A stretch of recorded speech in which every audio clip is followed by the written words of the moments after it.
All right, I think we're back. Are we back? We're back, yeah? Dude, this is just super annoying. This is so fucking annoying. Miracos, how you doing, brother? Got another ad? That's promising. Bathmat, how you doing, brother? I'm so sorry, guys. I don't know what's going on. I genuinely don't. The Twitch servers are just doing their fucking thing, I guess. So regarding carpet cleaners, they are not vacuums. They pump water into the carpet and they instantly suck it out with dirt. But isn't that thing still a vacuum cleaner? NVW, how you doing, bro? Thanks for the follow. Really appreciate that. By the way, also Minion, thank you so much for resubbing 11 months in a row. I think I've completely missed that. Thank you, thank you, thank you. Shadow Kalek, how you doing, brother? I'm so sorry, guys. I realize this is not a fun way to watch a fucking stream. No, it's not. It's a carpet scrubber. But it cleans the fucking carpet, does it not?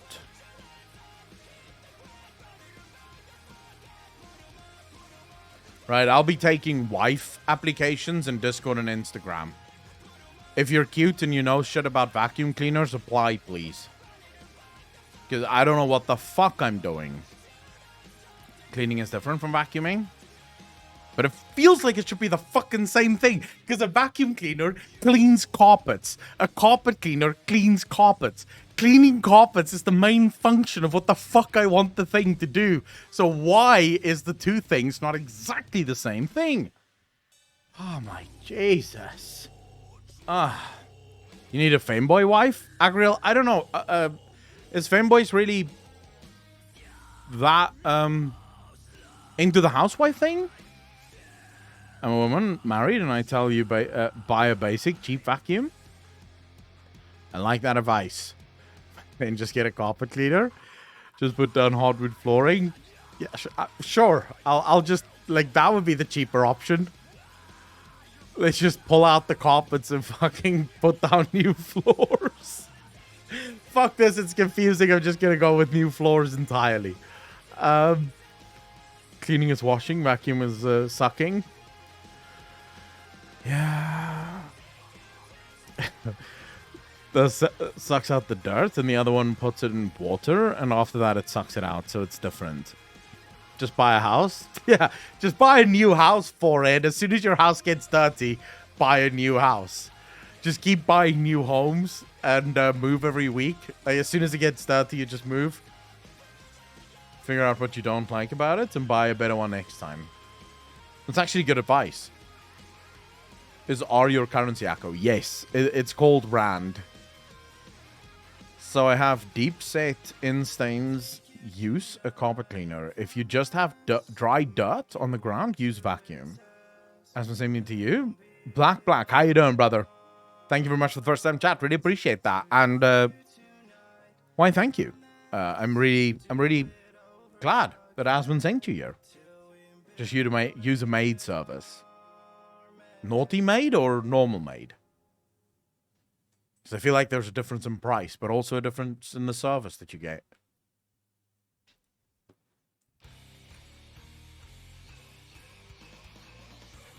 Wouldn't Naughty Maid be better? Because Naughty Maid, you get the cleaning, plus a little extra on the side. No wife needed.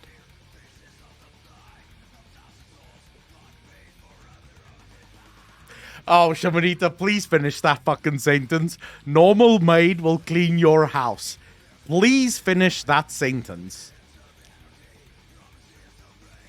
Let's hear it. How would you finish that sentence?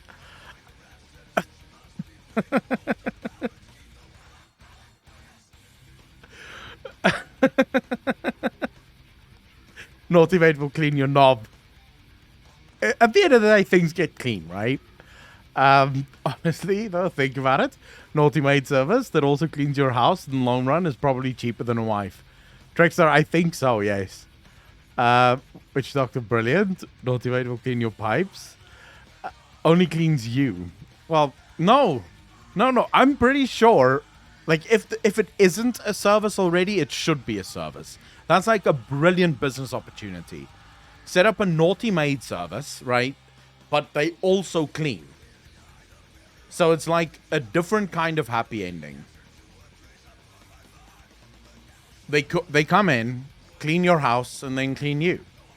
So happy ending, but different kind of happy ending. Grumbling about the amount of crap they needed to clean a small office.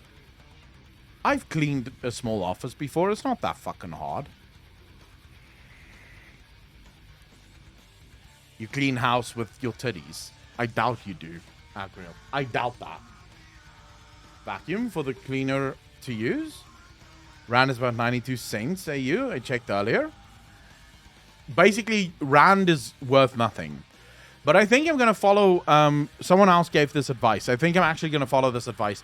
It might actually be better to go into the store to buy the vacuum cleaner. Because there I could actually talk to them, tell them what my needs are. And hopefully one of the very, like, fucking well-adjusted people that isn't dumb at all because they work for minimum wage at a fucking retailer... would be able to tell me what kind of vacuum cleaner I need to buy. You know? Although, if I judge South Africa's general service delivery, they're not going to have a fucking clue either. Because that is generally what happens. If you go into a store and you ask the people that work in the store, hey, what should I get, this or this? They don't know. They usually don't have a fucking clue. It's actually one of my favorite things to do when I walk into PC stores. Like, I pretend I don't know anything when I walk into a PC store and I go like, so which one of these two would I need? Which one do you think is better? And the other day I walked into Incredible Connection, which is like one of the largest chain stores in South Africa. And the guy, I kid you fucking not, I was looking at two different laptops. The one laptop has AMD Ryzen 5000 series. I can't remember which one. I think it was the 5900. But it could be wrong. But it was the 5000 series. The other one is Celeron. It's a Celeron laptop. The dude actually said that the Celeron laptop was faster. So, that was a lot of fun. That was a lot of fun. Because I actually, I couldn't have, I started laughing. I genuinely just burst out laughing. If I leave the stream on, does Akko keep the view? Witch Doctor, yeah, I think if you leave the stream on plus the sound on. But don't worry about it, bro. Like, if you need to go, go. I'm going to be here. I'm going to hang out with whoever is here. So please don't worry about the view for me. Just go do whatever the fuck you need to do. Go take care of your business, bro.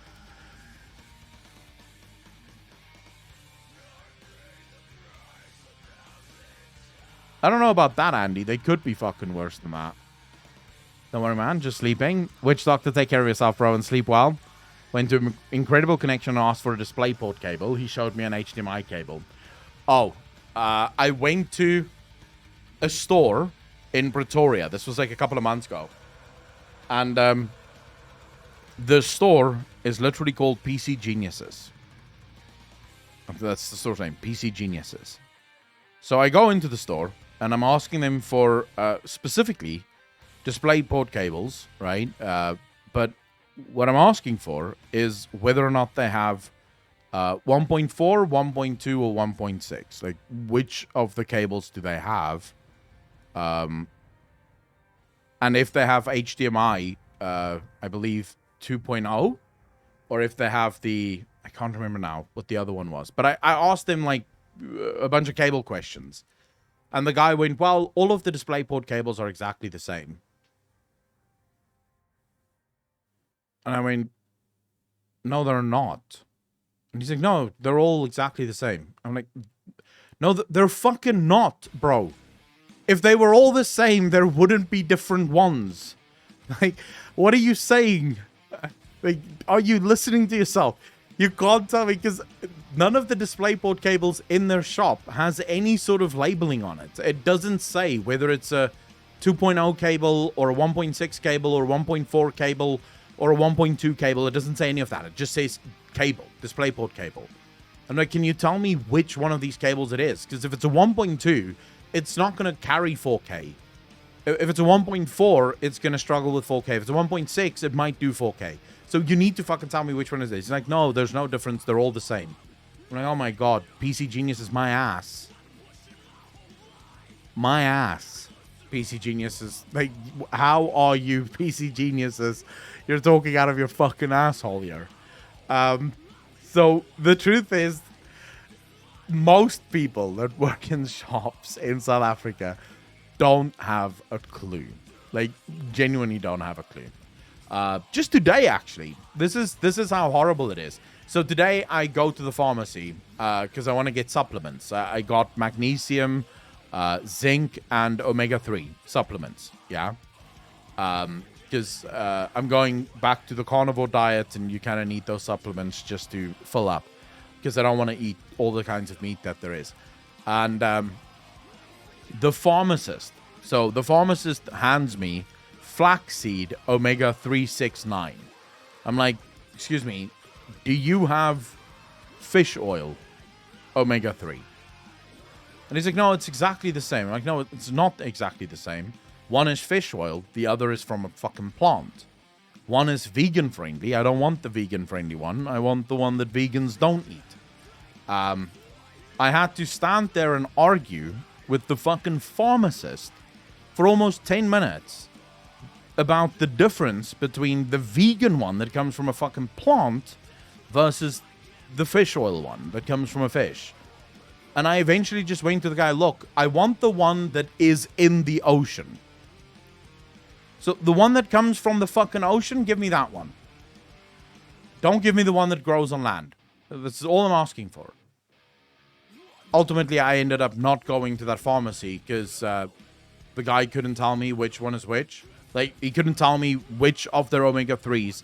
And I'm not allowed to go behind the counter. Like, I'm not allowed to go behind the counter and actually pick it up myself.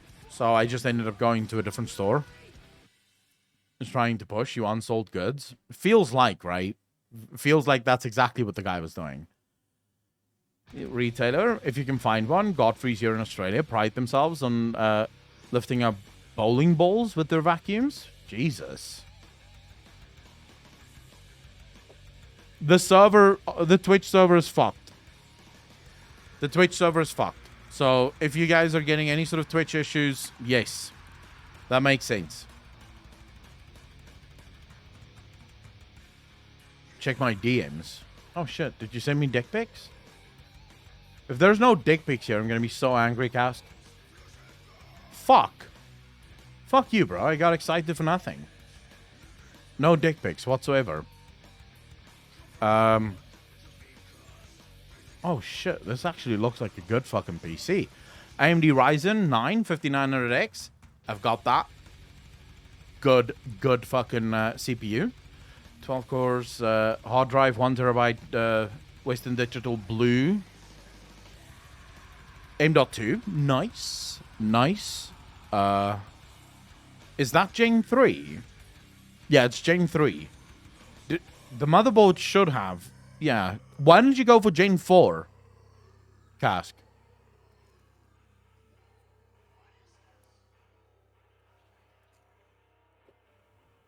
Because your motherboard should be able to... yeah, your motherboard should easily... Look at it. It's got 3 PCIe times 16.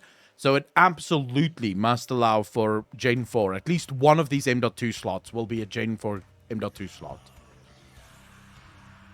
You can always buy that later. I'm not saying this is bad. I have one of these as well, not the Western Digital, but I also have a 2 terabyte M.2 Gen 3.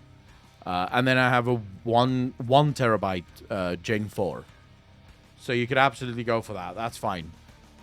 And then, oh, you went for AMD.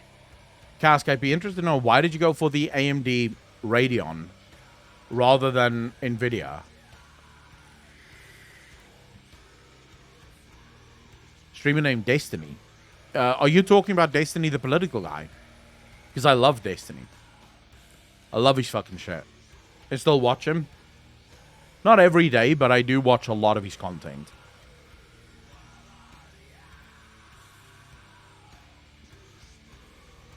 was recommended. They were already selected. All right, that makes sense. I probably would have gone, because while the AMD graphics cards aren't that bad... Actually, you know what? I'm lying. The AMD graphics cards is perfect if all you're doing is gaming. They're very good. They're like within a couple of percentage points for the most part of the NVIDIA ones. If you're streaming, it's a different story. NVIDIA is still better in terms of streaming.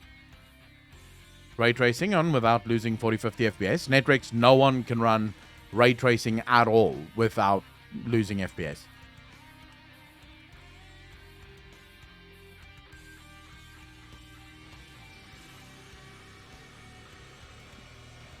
Oh, it's Australia Day? Happy Australia Day, Australians. I was reading the 6700X was only slightly behind the 3070 Ti, and it was $170 cheaper. Yeah, no, AMD is fine.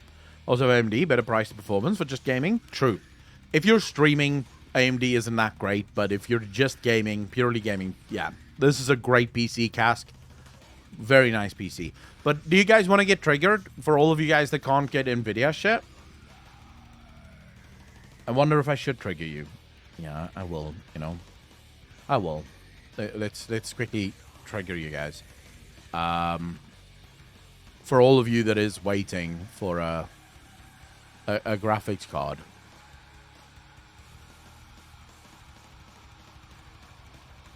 We have stock of all of them.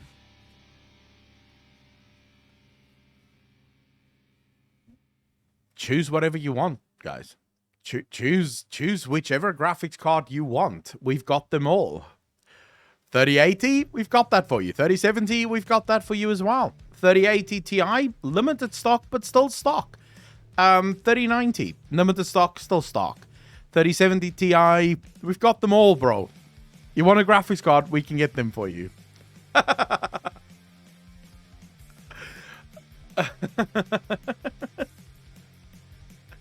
How fast does it get there? I had mine within, I think, 2 or 3 weeks of the launch.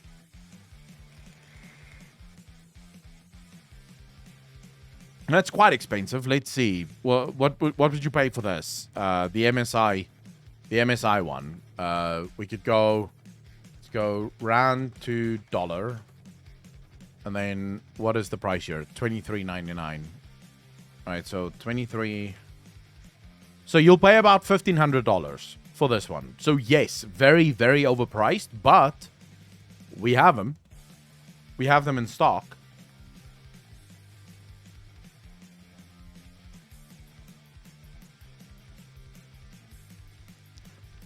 Although, to be fair, that is the normal price. That's what I paid for mine. And that was 2 weeks within. So I have the Gigabyte one. Not the Aorus. Which Gigabyte do I have again? Trying to remember now. Let's quickly brand Gigabyte. I have the 3080, the Gigabyte 3080. Fuck, I can't remember which one I have again. I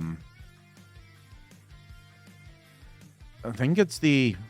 Jesus, what?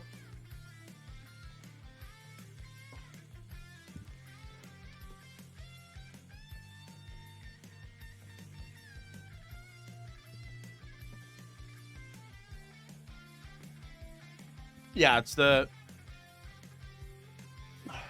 I think it's the Gigabyte, the first Gigabyte Aorus that launched. Is the one that I have.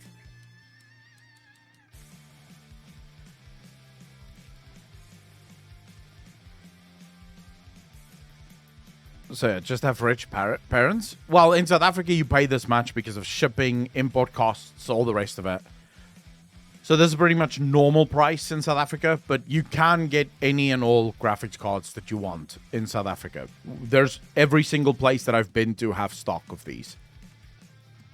Even the places that have open shops, they have stock in the shop of all of these graphics cards. So stock is not a problem in South Africa. I don't know why they keep sending us stock. Clearly, people in South Africa don't have the money to buy them. They're too expensive. So, they've always been in stock, just at 2 times the price or more. They've not always been in stock, though, Venexer. There are people on waiting lists like a year or more to get theirs, right? They're always in stock scalping. So if you go on like the buying them secondhand off of eBay or some shit, yeah, there you'll always have stock, but those are scalpers. These are official. This is our official price. Like, it's never going to be lower than that, right? Even from the start, it was never lower than this. You've DM'd me something. Hold up, checking.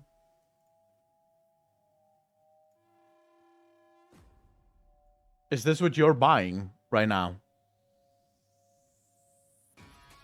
Oh no, this is the one that you bought. Oh, I would have loved to have a Be Quiet air cooler, power supply. Unfortunately, Be Quiet isn't in South Africa, so I couldn't get it. This is pretty decent, actually.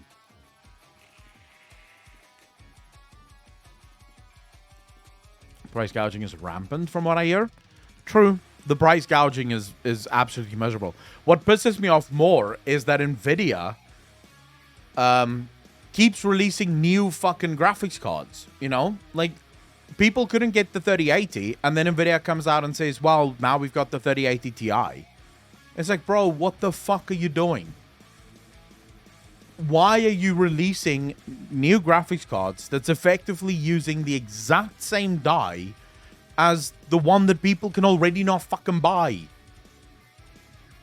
And then they want to do... I think they did the 3090 Ti as well. And again, the 3090 and the 3080 works on the exact same die. The 3090 is just the perfect one, right? It's the one that comes out perfect. And it's like, bro, stop making these.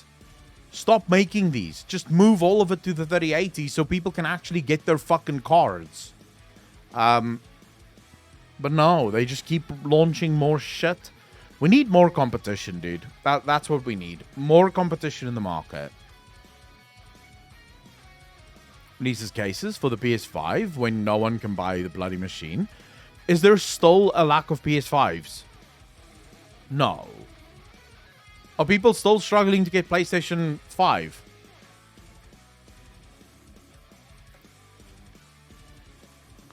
Let's see. Can we buy PlayStation 5? No, we can't. Macro doesn't have it, but Take-A-Lot should. Hold up. Let's check out Take-A-Lot. Take-A-Lot usually have those things.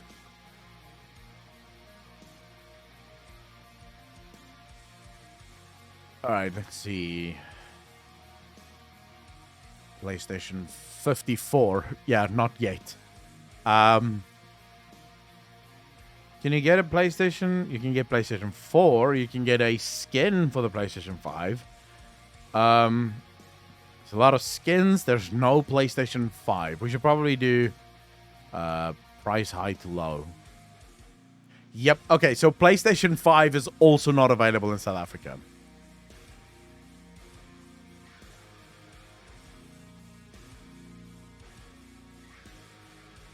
Soon as stockers get them. Yeah, so in South Africa, that's the same. I can't help you guys get PlayStation 5s. Damn, bro. Gamers be fucking angry.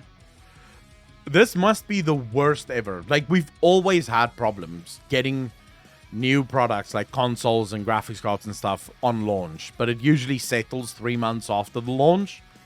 This must be the longest we've ever had to wait for stock, to actually get stock of anything. So it's quite rough. It's quite fucking rough. I want to see what this, if they have this, this air conditioner on Take-A-Lot. Because with Take-A-Lot, I could just drive there and go pick it up. I'm probably not going to fucking have it. Yeah, no, they don't. They do have a bunch of others, but they don't have that one. Also, it's funny to me. I type the exact name into the fucking thing, and it gives me all of the portable air conditioners. You've given up on consoles this gen. Probably better. Although, I don't know if next gen is going to be any better.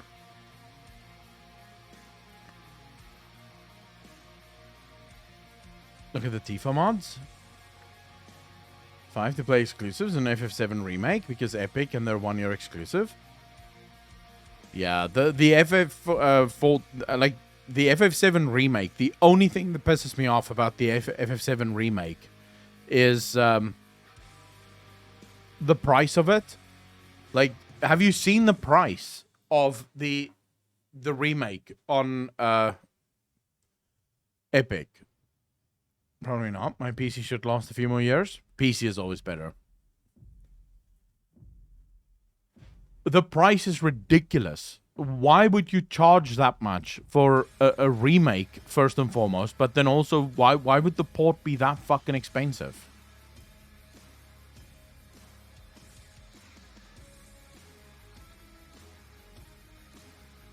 Why do you regret buying the remake on Steam? I mean, it's still a good fucking product. It's not like it's a bad product. I wouldn't be I wouldn't be angry or I wouldn't regret buying FF7. For everything I've heard, FF7 is a very good game.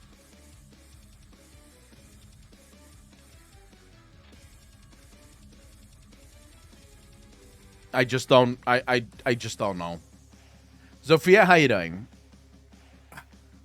You have snow, Zofia? You have snow, right?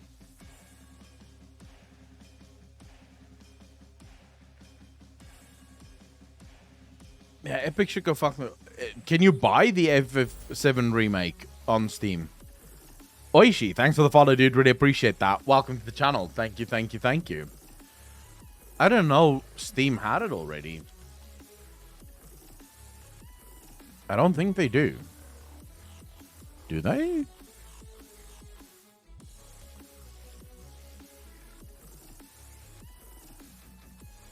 Yeah, I thought it was an Epic exclusive. The hope is people will pay more for FF7 so they can get the DLC versus paying for a PS5 for it. Man, scumbag companies be scumbag. FF7 remake for Android and iOS is going to be way better. Would any of you play Final Fantasy 7 remake on Android? Who the fuck would play a game that is available on PC on their mobile? Like, why would you do that? Why would you want to have a worse gaming experience? Ever. I know it's not coming to Android. I'm just asking if anyone would actually do that, because that makes no sense to me. I hate mobile gaming. Mobile games can go fuck themselves. Crispy, how you doing, brother? Nico Spider, how you doing? Just want a graphics update to the 96 game, that's it. Miracles, what do you mean why? Are you asking me why mobile games suck?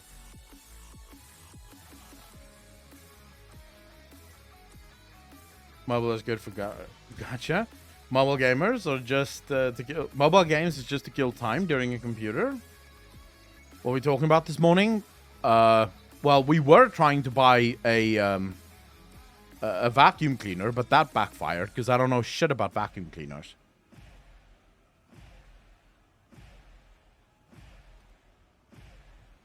You make it a graphical remake of the original and updates the sprites. Oh, you're asking why? Because, okay, so I don't get why anyone would play any game on mobile. My phone is literally used to call people and to message people. This is not a screen built for gaming. Look at the fucking size of this thing. How can you tell me this is a good gaming experience? It's fucking not. It's not. Like, my phone, I can literally have my phone right in front of my PC screen, and I would probably be able to get used to playing games like that. Because my screen is still, like, fucking 30 times larger. It's a screen for ants. That's exactly it. Damn it, I'm French, but not sexy. Lie. Jaspering, lie. Everyone knows that all French girls are fucking hot. Everyone knows that.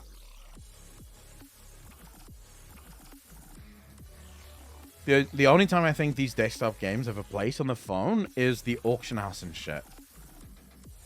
Yeah, but that's not really I mean, that's not really playing the game on the phone, right? That's just using the phone for ease of access, which is fine, but, you know. Can we get rid of French? Not the Gauls, though. You probably get rid of the country. No one likes the French. But the Gauls are alright. So let's get the Gauls out and then get rid of the country. No, I don't actually mind French people. I'm not English, so I don't know why I would hate the French people. I just always hear people hate the French people. Play phone games when on a trip or on the train? No, if I'm on a trip, I just don't play games. But I would still not... So I don't have a PC or any sort of screen in my room right now, so I just go to sleep at night. And I still don't use my phone to watch stuff. I can't imagine using my phone to watch. I would be so irritated watching stuff on my phone. You want to remove French and British people? Yeah, I have French people in my family. Like, the entire side of my mother, on my mother's side of the family, is 50% French.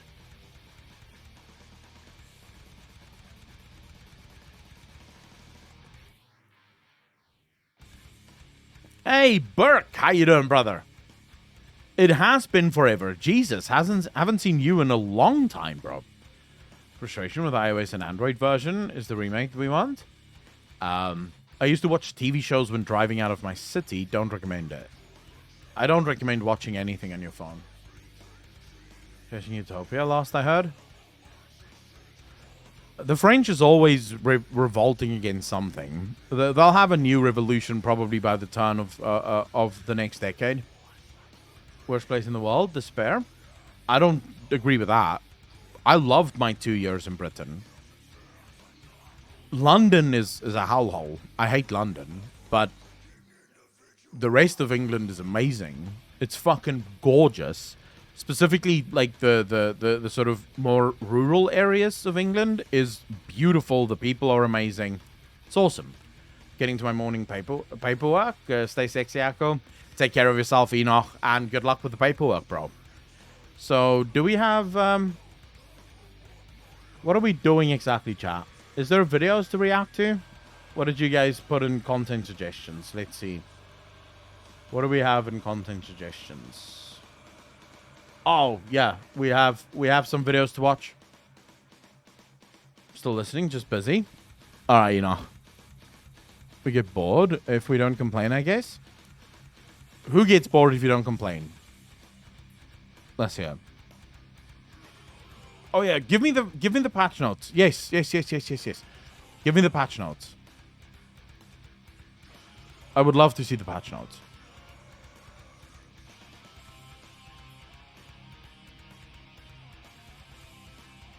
I feel like it's not just the French that complain a lot. I think that's more of a worldwide thing. Every single person in the world complains a lot. It's basically what we do.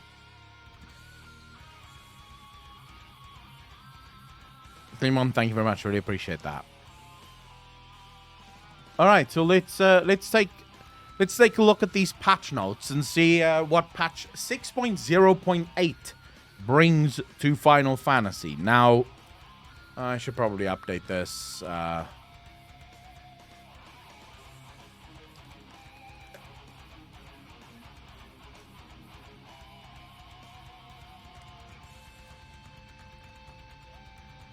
There we go. Alright, so... when do you get, usually, the 0.1 patch? So, at how many 0.0 patches do you get the 0.1 patch? No, I've never heard of that, Sly Oda. 3 to 4 months. So, it doesn't really matter how many 0.0 patches there are. The 0.1 patch comes out when it comes out. So if you're still looking for a vacuum, this is the one I bought recently because I have pets and it's easy to use. Dirt Devil Power Max XL Backless Upright Vacuum Cleaner. Nico, if I can find that in South Africa, I will absolutely look for it. Okay, so patch 6.0.8 contains content that can only be accessed by registering expansion pack for fun. Alright, that... What? Alright, so 2.x, these additions and adjustments only require... Okay, fuck it. I don't really care about any of that. Okay, so all adjustments are based on actions as they function at level 90. Spirits Within, potency increase from 250 to 270. Expatiation. I don't know what any of this stuff is. That's probably because I'm not level 90 yet. So basically, upgrades across the board. This one is upgraded quite a lot. 350 to 500. 250 to 420. Blaze it. Blade of Faith. I don't know what any of this is. Marauder is Tomahawk potency increased. Alright. Was Paladin really that underpowered though?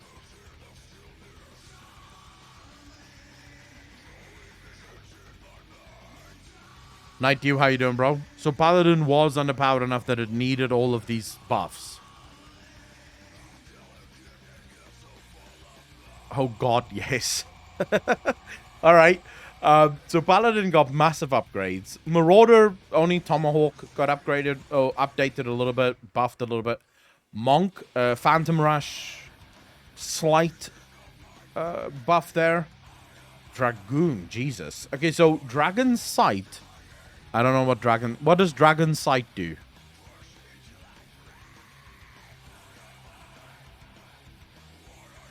Only got less than 5% DPS buff overall. People say it's still underperforming, but need to wait for logs, I suppose.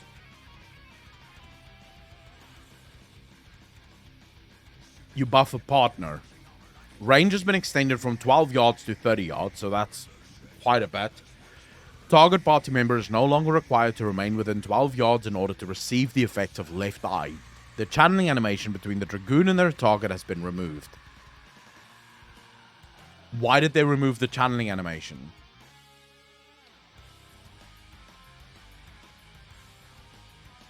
Was the channeling animation interfering with your ability to cast anything else? Oh, visual clutter. Okay. Then that's fine. Raiden Thrust potency has been buffed by 20. Stardiver potency have been buffed by 120. Heaven's Thrust combo potency has been increased 430 to 480. And Chaotic Spring combo potency has been increased from 420 240 to 260. Rare combo potency has been increased by 280 to 300. Why is there two different ones here? What does rare combo mean? Does it mean they're going in the rare, or it's a positional? So they get more damage if they're attacking from behind than attacking from the front. Is that true for all DPS, or is it only true if you have an ability that requires position? Or do all DPS do more damage when they're behind the target? Most melee DPS. No, they didn't untether stretch 30 moms across raid. Only if you're a melee DPS with positionals. Okay, so certain things. I gotta bow out. Nice to chat with you all. Badman, thank you much for the hangout, dude. Really appreciate it. Take care of yourself, bro. So certain melee classes have certain abilities that require them to be in the back or at the side. Okay, that makes sense. Then we have Rogue. Wow, Rogue seems to have been buffed quite a bit. Spinning Edge, potency has been increased 200 to 210. Gust Slash, potency has been increased from 140 to 160. Combo potency has been increased from 300 to 320. Elonian Edge, potency increased from 120 to 140. Rare attack potency have been increased by from 180 to 200. Combo potency have been increased from 340 to 360. Rare combo potency have been increased from 400 to 420. Armor Crash potency have been increased from 20. The flank attack potency has been increased. I'm going to ask another question, chat. So, the difference between flank and rare, if the rogue stands directly behind the target, will that still count as a flank attack? Or must the rogue stand at the side of the target in order to get the flank bonus? So the rogue must be on the side in order to get the flank bonus. So in this instance, if the rogue happens to hit this while at the back of the target, they would only get the 140, not the 200. To move a bit to get the flank? Rare flank side. Yeah, it's just very intricate. It means that as a melee DPS, you really have to pay attention to your positioning. Because in World of Warcraft, if you're melee, as long as you're attacking from the sides or like behind, you're fine. Because the only thing that changes in World of Warcraft is bosses can dodge and parry from the front, whereas bosses can only dodge from behind. So, and dodge is no longer really a problem because your hit rating doesn't really matter anymore. So those don't really count in World of Warcraft anymore. But it used to be when hit rating was still a thing. Parry. So in order to get your hit rating high enough that you couldn't get parried, it was too high. So you couldn't actually reach that. Which means as a melee, you wanted to be behind because you could technically get your hit rating high enough that it wouldn't dodge, but you couldn't get your hit rating high enough that it wouldn't parry, and therefore attacking from behind meant you only had to care about the single hit rating issue rather than both. But that got removed also pretty early on, and eventually just became a thing that sometimes bosses can dodge your attacks, even if you're from behind. But don't stand in front because then it can parry it too. So in this case, it is actually a thing of pay attention to where the fuck you're standing. Above True North, okay? You have Armor Crush, which has basically been like buffed as well.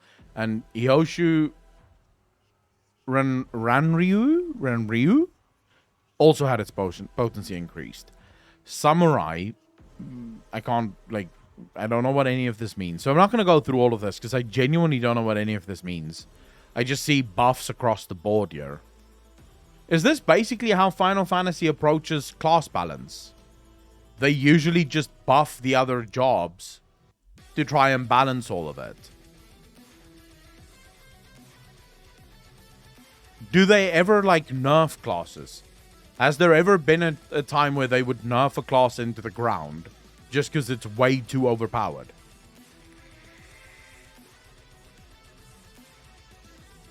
They were happy where Reaper was, so wanted to buff everyone instead. Ah, okay. So this was effectively because of Reaper class. They thought to themselves, no, we like Reaper. We just want the other classes to be competitive as well.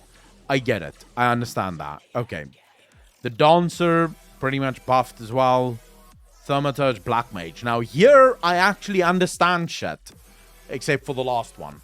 So, my Fire 3 has been buffed to 260. My Blizzard 3 has been buffed to 260. My Blizzard 4 has been buffed to 310. My Fire 4 buffed to 310. And my Xenoglossy, which I don't know what that means, has actually been buffed quite a bit. What is Xenoglossy?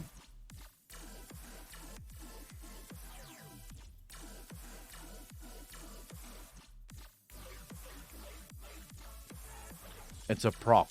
Have I had that proc already? I don't think I have Xenoglossy yet.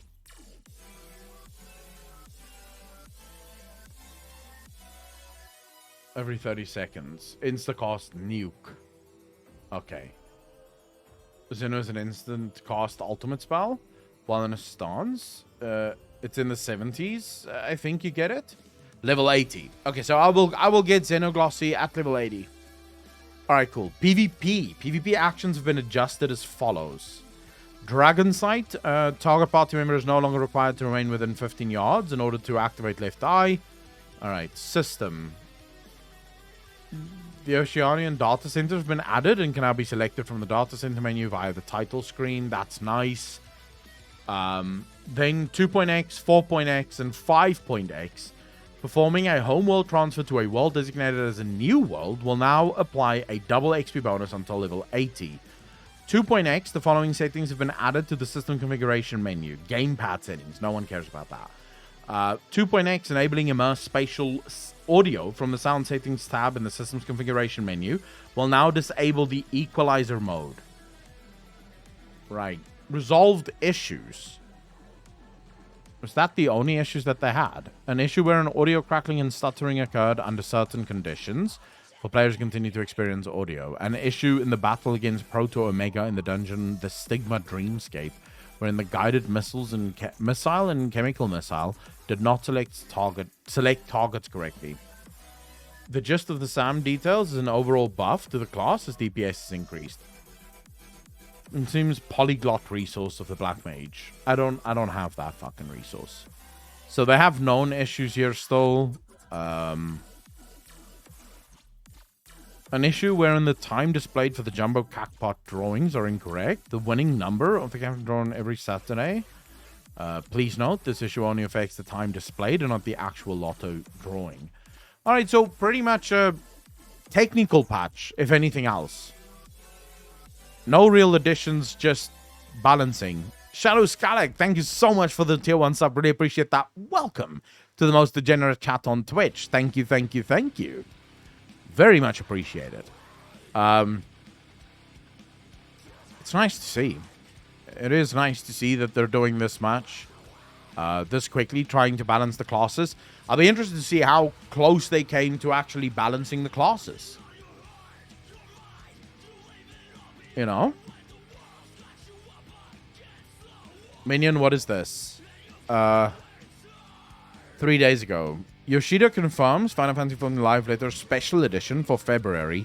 6.1 preview in March. He intends to continue working on the game for 10 years. Jesus.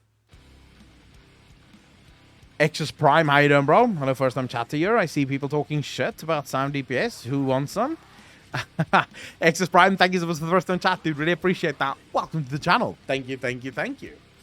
Very much appreciate it, bro. The race to the world first. Nio Wow, how you doing? Thanks for the first one chat. Really appreciate that. Welcome to the channel. Thank you, thank you, thank you. 6.08 is just a numbers patch. 6.1 is going to be bigger changes, most likely to gameplay. I'm definitely, Marola, thanks for the follow. Really appreciate that. Welcome to the channel. Thank you, thank you, thank you. I'm looking forward to 6.1 because that's when we're getting islands and shit, right? 14, his life's work. It's just his passion. All right, so let's quickly see here. Yoshida confirms a new live letter, a special edition for February. And 6.1 preview will be in March. And he intends working on the game for 10 plus years. From the premium section of today's Mahjong live stream, Yoshida confirmed there will be a special edition live letter from the producer in February. Was mentioned. So as a WoW player, I just always have to, or ex-WoW player at this point, but I always have to come back to the fact you guys don't know how spoiled you are. You're just a bunch of spoiled children that don't know what real struggle looks like, don't you? Aren't you guys? All of these Final Fantasy players with your developer actually fucking talking to you and discussing things and giving you updates, and you just know what the fuck is going on always. Nice first world you have there. You want to know what we get in WoW? Our lead developer fucking hates us. Like, that's what we get. Our lead developer can't fucking stand us. So it really, it really is nice to see. Anyways, so Yoshida confirms there will be a special edition live letter from the producer in February. Was mentioned in the last live stream. The new info will be late February, so probably around then. It's been mentioned the live letter will be a roadmap for 6.x content and the direction of the game post Endwalker. I'm really looking forward to that. 6.1 preview part 1 in March. By the prior track record, this will be a pretty comprehensive overview of new content coming in the patch, like MSQ, the key art for the patch will probably get unveiled, Alliance Raid, Trial, Beast Tribes, job changes, etc. You want to know why this is actually such a big deal for me as a long old school World of Warcraft player? Those live letters take like 6-7 hours sometimes.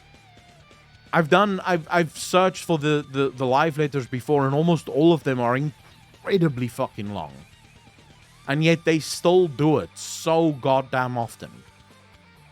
Every once in a while, you guys will get that live letter where Yoshi P speaks to you directly, explaining what's up, explaining what's going on. It's really nice. By popular demand, Yoshida also sung the penalty game karaoke along with staff Takahashi and Kobayashi. Of all the guys, Yoshida had the right idea to bring his own wine. The penalty game karaoke. I don't know what that is. But okay.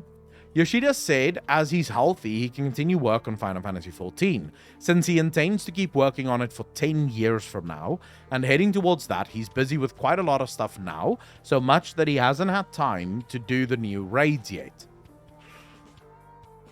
Final Fantasy XVI is going to be off the hook.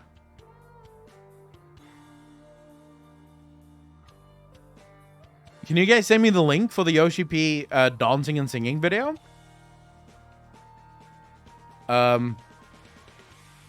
He's obviously he's busy with Final Fantasy 16. That's why he's so fucking busy. He's been watching a lot of FF14 streamers, including from overseas.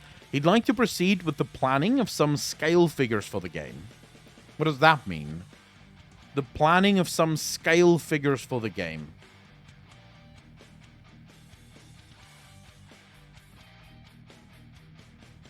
Blizzard is too busy figuring out how to waste our time with boring systems. True. Oh, they want to do statues. Nah, I'll probably not buy those, but hey, you know, why not? There might be people who really fucking like that. Yoshida mentions there will be interviews soon explaining interpretations of the story of Endwalker. There will be a rush of interviews starting Tuesday next week. Fuck, I wish I could. I would love to interview Yoshi P. I have so many questions that I would like to ask that guy. If I could, I would love to interview him. Use emotes from statues as well. They're common. They usually come with a code for a minion. I might actually play FF16. Haven't been interested in a standalone FF game for a while. Alright, so he seems surprised they got as popular as they have. The what? The Loperets. What the hell is a Loperet? He interviewed my FC back in ARR? Whoa, really? I just thought I would fanboy a little bit over Yoshi P, but I would also have a crap ton of fucking questions for him. There are plans for a series of side stories for Endwalker, like for the prior expansions. His schedule is so packed, the next Yoshi P stroll, where he logs in and plays together with fans, is hard to fit in until after spring. Jesus, this guy just does everything for the fans. Patch 6.0.8 job adjustments are only numerical. More major fixtures will come in 6.1. Bunny Girls and Lalas. And more stuff. Okay, so I can't know about the Loperets yet, because I'm not there yet. Or he's just finding ways to play. Derpa, how you doing, bro? The interview with Asmongold and Rich with Yoshi P was actually really good. I love that interview. True. What is such a big deal with spoilers, for fuck's sakes? Save and Raven, do you not understand what the big deal is with spoilers in Final Fantasy XIV? Is that what you're asking? Are you asking why is spoilers such a big deal for Final Fantasy XIV players?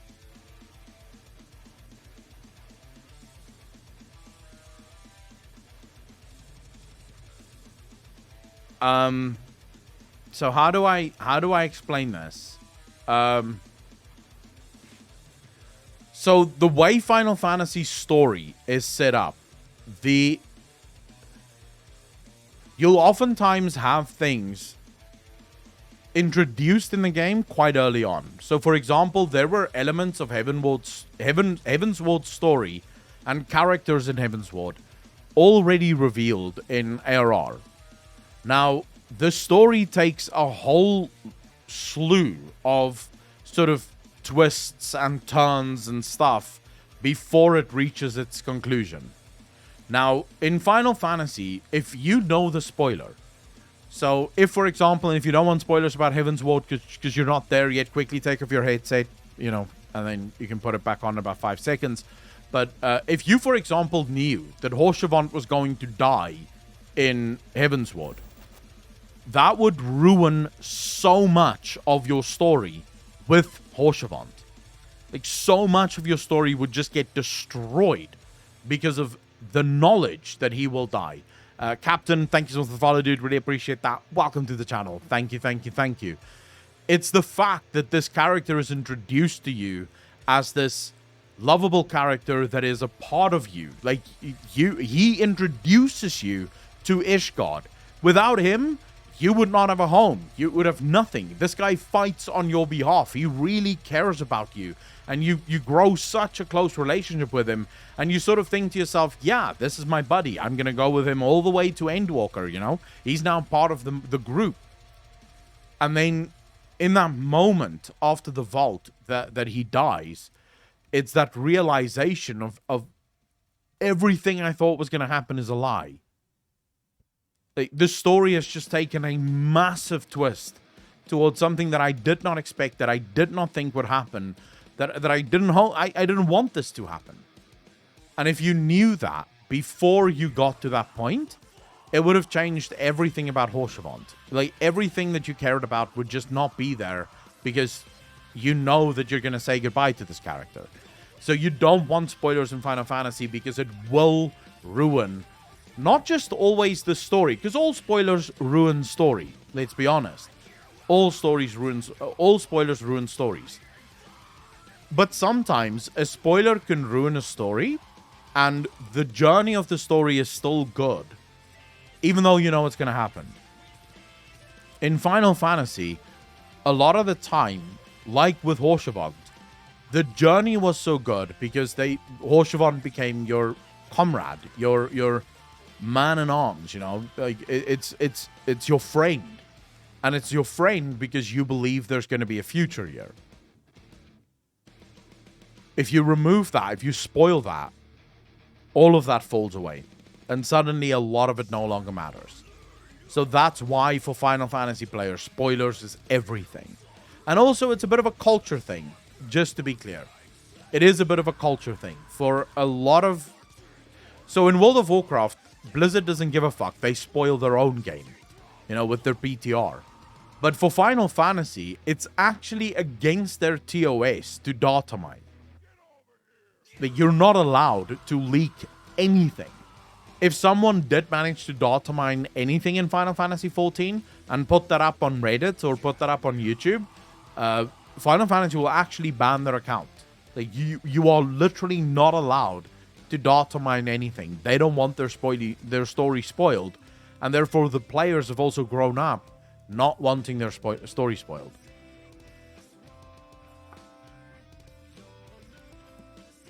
And the community will fucking hang you.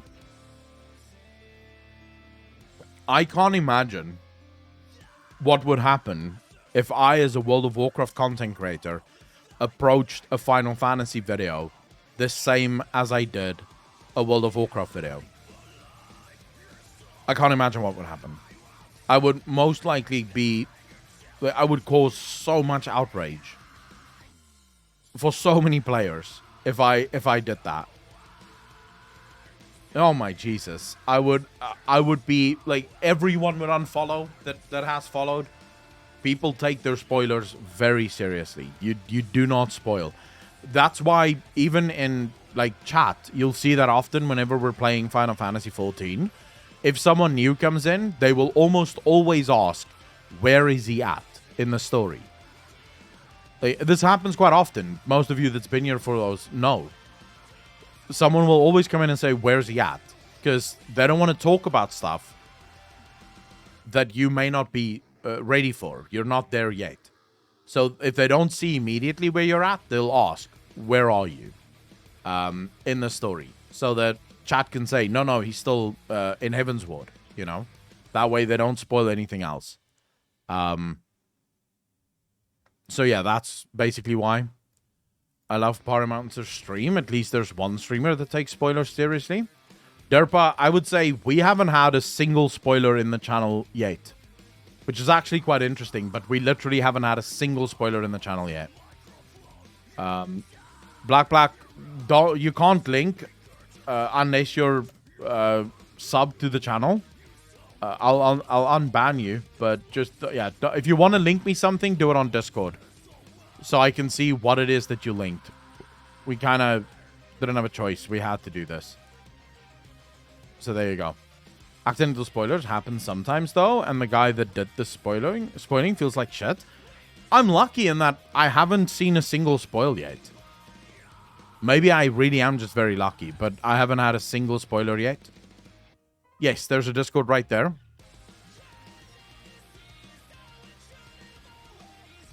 They're doing the current endgame content. They aren't going to give a spoiler warning every 10 seconds. Well, I think if you click on a Final Fantasy stream and you know that it's an Endwalker stream, you probably already know that there's going to be spoilers there for Endwalker, right? So, King, how you doing? Thanks for the first one, chat, dude. Really appreciate it. I get what you're saying. I understand what a spoiler is. I just don't care about spoilers. Like I said, if the story is that good, it will still grip me even if I know. I always read the end of a book first, the back of a magazine first. Don't care if someone explains a movie first. Just wait to me. I get that, but for many people, that's not the case. Not just that, but there's also a lot of things, for example, for Final Fantasy, specifically viewers on Twitch, where they have a lot of fun with the streamers that don't know. So, for example, the Cape Westwind stuff, someone just mentioned it in chat. If you look at the Cape Westwind stuff, if someone already told me before I did Cape Westwind that Cape Westwind is just a joke and no one should care about it, chat wouldn't be able to make those jokes. You know, they wouldn't be able to have a laugh at the streamer's expense. And there's actually a bunch of moments in Final Fantasy that's meme-worthy, where chat can sort of troll the streamer, you know? And if people spoil that, it removes that fun moment of chat knowing and the streamer not knowing, you know? And that really is I think that's one of the other reasons why people just hate the spoilers. Plus, they want to see your reaction. And it's always better when you get that reaction live, unfiltered, uncensored. You can see that this guy, I've never seen it before. Do you have him a lot of Endwalker spoilers before he actually got to play Endwalker? Wait, did he get the guy to do it? So he asked the guy to link him that? Or the guy just did it because it was fun? The streamer Preach had to give 50 subs like twice to his chat because he gambled on what the end of Shadowbringers was going to be. Nice. Matoya, you guys should just shut the fuck up about Matoya. We've already been to Matoya. You already got me. I don't believe you anymore. Chat, you have lost all credibility with me. Kamba at this point? No, people hate Rich because he is a triple legend and they are jealous. What does a triple legend mean? Does someone have Rich's logs? I don't spoil things for people that don't want to know. It's like I yell the ending and outcomes about everything. Seven Raven, no, I know. I'm not saying that you're doing it. Preach cried twice at the end of Shadowbringers. Jesus. Is Shadowbringers that fucking good?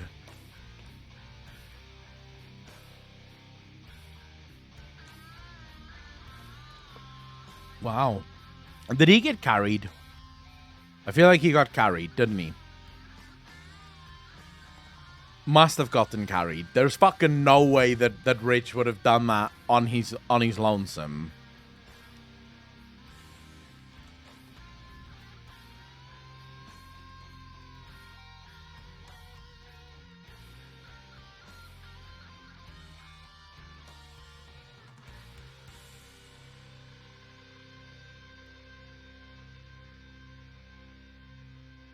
Took a break because I can't cry anymore? Jesus. Alright. We'll see. A game has never made me cry. So, if Shadowbringers can make me cry, that would be an achievement. Games and movies do not make me cry. So, actually nothing makes me cry, to be honest. I can't remember the last time I've cried, but yeah, if it can make me cry, then hey, we'll see. Made me invest in Kleenex. Jesus. Breach crafted 100 plus theories in Shadowbringers and only 2 hit. The story in Shadowbringers and Endwalker did not make me cry. However, I felt the impact emotionally. I can feel emotional impact. I just don't cry about stuff. Right? But I can feel emotional impact. So, for example, when Horshavon died, that was an emotional moment. That was very emotional. I absolutely felt sadness there. Not enough to cry, but I did feel sadness.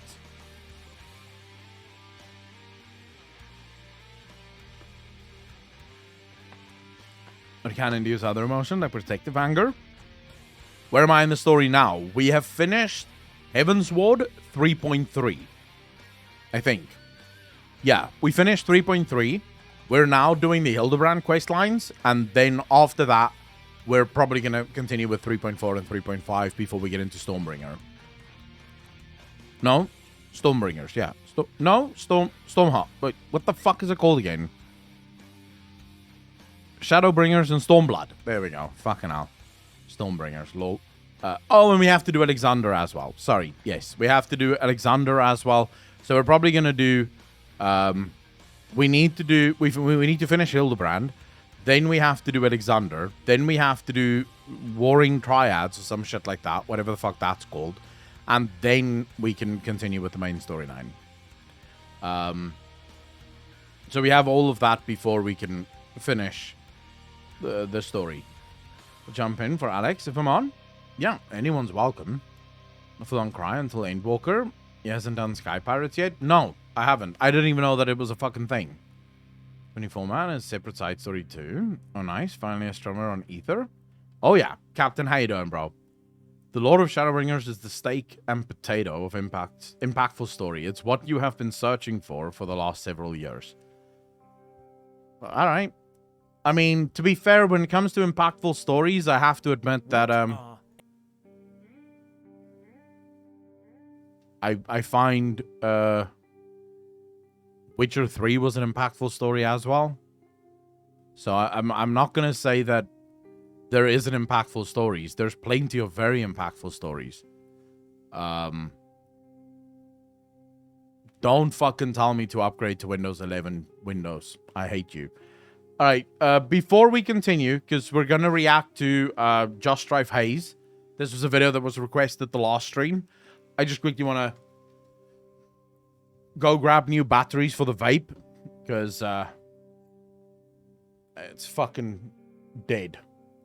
So I'll be right back.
Alright, sorry about that, guys.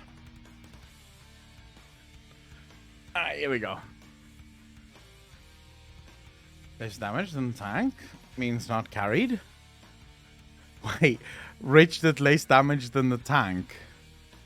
How's that even possible? Nice curtain stream. The curtains are fucking freaking out, dude. Freaking the fuck out. Like, you want to see... Like, just take a look at this if I open this door. Hold up.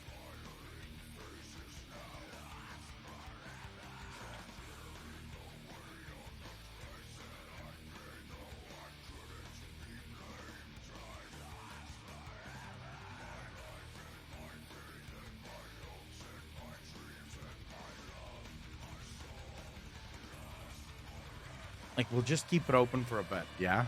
But...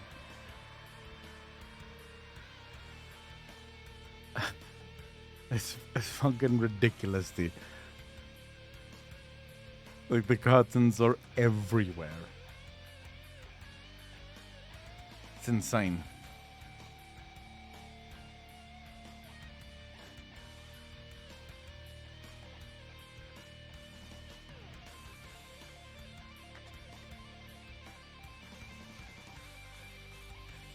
All right.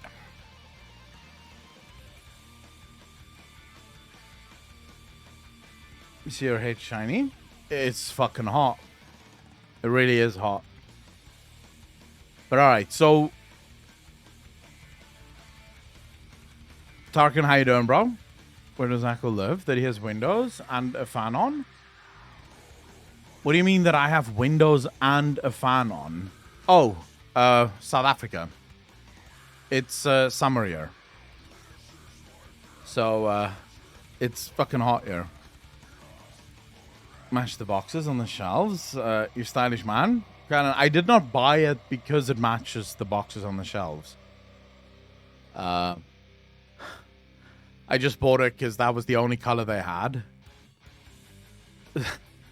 So I can't really take any credit for that. I basically don't give a fuck about stuff like that. You look like you're boiling. Have you looked at room AC? Wish I could send you some of my cool weather. So I'm buying an air conditioner. We literally bought an air conditioner early in the stream, Zofia. So I am getting an air conditioner now. Because it is stupidly hot. And it's not fun. I fucking hate it. But yeah. So we are buying an air conditioner. Yes, did a fantastic 2-hour video essay on the state of cryptocurrencies and NFTs too. I mean, I don't want to watch a 2-hour video essay on it. I'll just watch Josh Strife Hayes.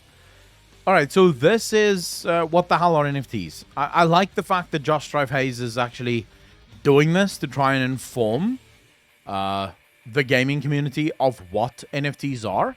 That being said, though, I do follow Josh on Twitter, and I know that he's not a massive fan of NFTs, which makes sense. I think most people aren't massive fans of NFTs. More specifically, and I think I'll hear what he has to say, but the way NFTs are currently used in video games is a massive problem. The way they use them is the problem. They could be good. It's not like they would. It's not like NFTs do not have a future, but the way they're used right now in video games is really fucking just almost scumbag, like proper scumbaggery, if you will. Thorwald, how you doing, bro? He's going to do a what the hell is the metaverse video too. The metaverse, like for some things, the metaverse is fine. For other things, the metaverse is really, really fucking scary. Like, whenever Bill Gates starts talking about the metaverse, I'm like, oh my Jesus. What are NFTs? How do they work? Why does everyone seem to be buying or selling them? Ladies and gentlemen, welcome. I'm Josh Strive Hayes, and in this video I'm going to explain the NFT craze in the simplest way I possibly can. I won't be going into super deep technical depth, such as gas fees or residual taxation. Instead, I want to explain the basic concept using relatable, real-world scenarios so you can finally wrap your head around something which is honestly very confusing. I would say, though, the issue with not going into super detail, and we'll see how much detail he actually goes into, because, but the thing is, a lot of the, shall we say, utility of NFTs lies in the detail. You know, if you don't go into the detail of NFTs, it would be like crypto. If you don't understand what crypto is at its core, if you don't understand the technology behind cryptocurrencies, you would think that it is just nothing. You would think that it's just pretend money. It isn't until you get to what cryptocurrencies actually is that it starts to make sense that, wait a second, this might actually be more than just nothing. So yeah, we'll see. We'll see. But there is actually a lot to be learned from diving into what NFTs actually is. Try to explain everything, from the inception of the NFT idea, to why the art connected to them is so strange, to why people keep saying things like NFT games or metaverse. Before we start, a massive thank you to the supporters on Patreon and Twitch. I don't think I can see how NFTs would fit into metaverse, but you don't need metaverse for NFTs. Like, the two is not necessarily mutual in that regard. Like, you could have a metaverse with NFTs in it, but you could also have a metaverse without NFTs in it. And not all NFTs would require a metaverse. Twitch, who keep this channel alive. More on how you can support at the end. For now, let's begin. With 2.7 million NFTs in existence and that number increasing daily, the NFT boom is definitely here. But with only 360,000 people actually owning any, it seems to be a very exclusive club. Nearly... Look, at this point, and this is actually part of the reason why I can understand why so many people are against NFTs, and why I myself am against NFTs being used right now. Because right now, he's right. The vast majority of the money within NFTs lies in very few wallets. Because even out of that 360,000 people that own NFTs, I can guarantee you 1% of them, more than, maybe like a little bit more than 1% of them, own the majority of that market. Because, yes, a lot of your massive investors are climbing in on every single NFT project and buying up a crap ton of NFTs with the hope that those will boom. But most of those people also, sadly, buy for the short term. So they buy hoping that it will boom so they can sell before it busts. Which is sort of a big problem, but, you know. 300 million people in the world are actively involved in cryptocurrency. This means only 0.1% of cryptocurrency users are also involved in NFTs. So what is this super exclusive club all about? And why is the McDonald's McRib an NFT? Let's start at the very beginning. Imagine I wanted to sell you nothing. That would be great for me. I'd get money and you'd get, well, nothing. How could I do this? I ask you if you want to buy nothing, and you say no, and rightfully so. Because people don't like nothing. What people like is status or rarity. Now, in a digital world... I wonder why you guys are subbed to my channel. Because you guys sub to my channel, and I give you nothing. So, I think he's wrong. I think some people do like nothing. So, you know, there is that. World, scarcity is a strange concept, because everything digital is just ones and zeros. You can recreate data as much as you need. But what if I created artificial digital scarcity? No, but wait a second. Scarcity, I need to listen to what he just said there again. Hold up. Ask you if you want to buy nothing, and you say no, and rightfully so. Because people don't like nothing. What people like is status or rarity. Now, in a digital world, scarcity is a strange concept because everything digital is just ones and zeros. You can recreate data as much as you need. But what if I create... I just want to say on that point, the same is true for money, right? This is why I always laugh at people that go, yeah, fuck it, dude. Cryptocurrencies is just nothing, right? It's just digital nothing. But then they trust the money in their bank. It's like, bro, why do you think the money in your bank is any different to the cryptocurrencies? If anything, the cryptocurrencies is less nothing than the money in your bank.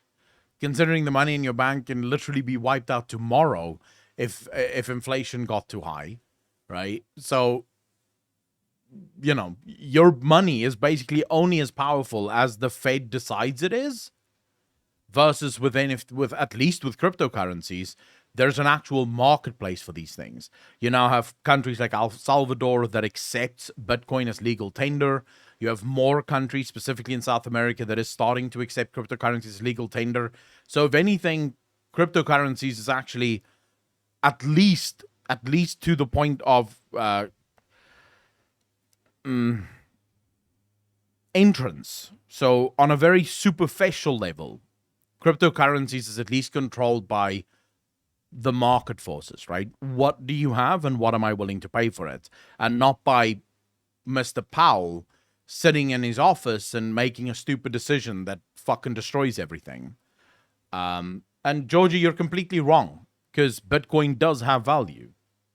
Of course it has value. Can you explain what value means, Georgie? What is value? How do you determine value?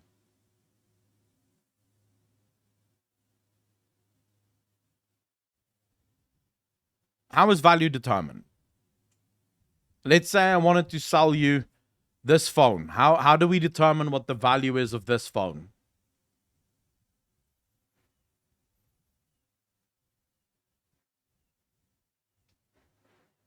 The value of this phone is determined by the amount of money that I am willing to take to part with my phone, and the amount of money that you're willing to pay to acquire my phone determines the value of this phone. The value of this phone is effectively zero if you remove the people within it.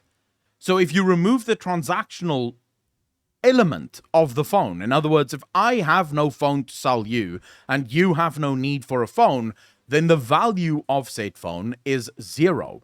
What would this phone have been worth in the 1200s? Zero. No one would have paid anything for it because it has no utility, no way of powering it. It is just a brick. It's just a weird looking thing that no one understands. It has value today because we have something that we can do on this thing. But value is very, very relative. So to say that one thing has value and one doesn't automatically make that other thing completely, non-value. And the other argument that X used there is that no one has ever said no to my money. If you live in Zimbabwe, everyone would say no to your money. Zimbabwe's dollar, the Zim dollar, got destroyed so much that shops refused to take it. And that was a currency. That was a currency that was working. And within 10 years, the government destroyed that currency to the point that no one wanted the currency anymore. So they had to switch to different currencies because that currency just no longer had any value. Now the government is trying to force people again to use the currency, and people still don't want to use the currency because the currency is worth nothing. So your dollars might have power right now, but that doesn't mean that your dollars is going to have power into perpetuity. The value of that dollar is still based on how much is it worth to you. So how much will you give me for something, and how much am I willing to take off that something to give you the thing that you want? It's all relative. So to say that cryptocurrencies have no value, to me, is a little bit short-sighted. Because you could say, well, right now I can't buy a cup of coffee with my cryptocurrencies. That doesn't mean that it's not going to be, that's going to be true for always, right? Because there are plenty of shops that right now is starting to accept cryptocurrencies as a valid form of payment, which then means that, cryptocurrencies is just brand new. I agree with you. Right now, as things stand, cryptocurrency is a terrible, terrible investment. As things stand right now. If you only looked at what cryptocurrencies are right now, and you thought to yourself that cryptocurrencies will never develop beyond this point, then yeah, you should absolutely not invest in cryptocurrencies. But the truth is that cryptocurrencies can invest, or can move, and it can evolve. It can be accepted by more places and more things. And once that happens, it's going to have a value that it will most likely retain. Right now, the vast majority of crypto really is just buying and selling. You buy it, you hope it goes up so that you can sell it again. But that doesn't, because it's only because it's new money. which is what most economists call it. Most economists call crypto new money because it is new money. It's just not accepted right now. The volatility, Shamanita, is because it's not tied to anything.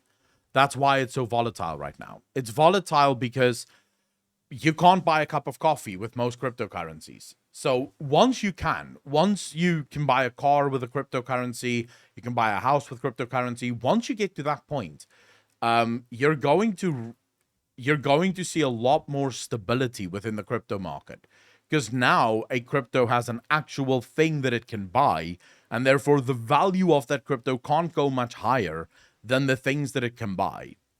Yeah, because then it will start to it will start to calm down in time. It will start to calm down in time. But it's going to take time. It's gonna take time for it to calm down. That's given if the governments don't ban it across the world, which they might do because governments tend to like to be the only issuers of money. Governments don't like when private money exists because private money is directly taking power from away from them. And countries don't like losing power.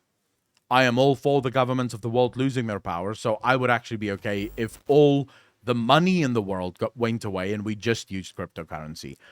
Ember, thanks for the follow, dude. Really appreciate that. Welcome to the channel. Thank you, thank you, thank you. Created artificial digital scarcity, data which could not be recreated or reproduced. Imagine I create a database with a limited number of spaces in it, each space identified with a unique number. It can help to visualize this. As Hutton, thanks for the follow, dude. Really appreciate that. Welcome back. How you doing, brother? I don't end up not following. I'm subscribed. Ash Hutton, I don't know, but still happy to have you here, bro. As a long queue of people, a line with places for people to stand. The queue doesn't go anywhere, and there's no inherent value to be standing in one spot over any other spot, but it's there. And I sell people a position on this queue. Let's say there are 9,999 places in the queue, and I sell you the right to stand in a place for £1. It's important to understand I'm not selling you the entire queue or the experience at the end of it, because there is none. I'm not selling you the land you're standing on. What I'm selling you is the right to stand there and to say, this is your queue position. I might even give you a bit of paper which reads, Josh Strive Hayes hereby declares the bearer of this paper can stand in this queue position. And then I sign it so no one else can make this exact bit of paper. Your position in the queue, or the paper which states your position, is a token, and it cannot be recreated. It is, in economical terms, non-fungible. To be fungible means to be replaced by another identical item. And because you cannot have another queue position 1, it cannot be replaced. When you buy a position in the queue, absolutely nobody else can buy that position. And to make sure no duplicates can happen, I've hired a guy called Mr. Blockchain to check every single sale of any queue position. Once I've sold the right to stand in that position to you, it will be listed on the public blockchain. So there's no doubt about who currently has that position. And if you want to sell your queue position to someone else, that's fine. You can do that. This sale will also be recorded on the blockchain. But why would anyone want to buy a position in a queue? It doesn't go anywhere. There's no value to any of the places over any of the others. Well, here's the next trick. Human beings are... So, I'm kind of reminded. Now, I'm not saying this is exactly how it is, but this is sort of my... because I honestly haven't thought about my defense of this enough yet. But I'm gonna try and do it live, so there might be some stumbling here. But let's try and create this position. If you went back, let's say 4,000 years, yeah, and you had a painting, any painting. Yeah. What would that painting have been worth? What do you think people would have paid you for that painting 4,000 years ago? Considering this is a very tumultuous time where most people live from hand to mouth, where hunting and gathering is basically at the order of the day. What would a painting, let's say a Van Gogh, fetch you 4,000 years ago?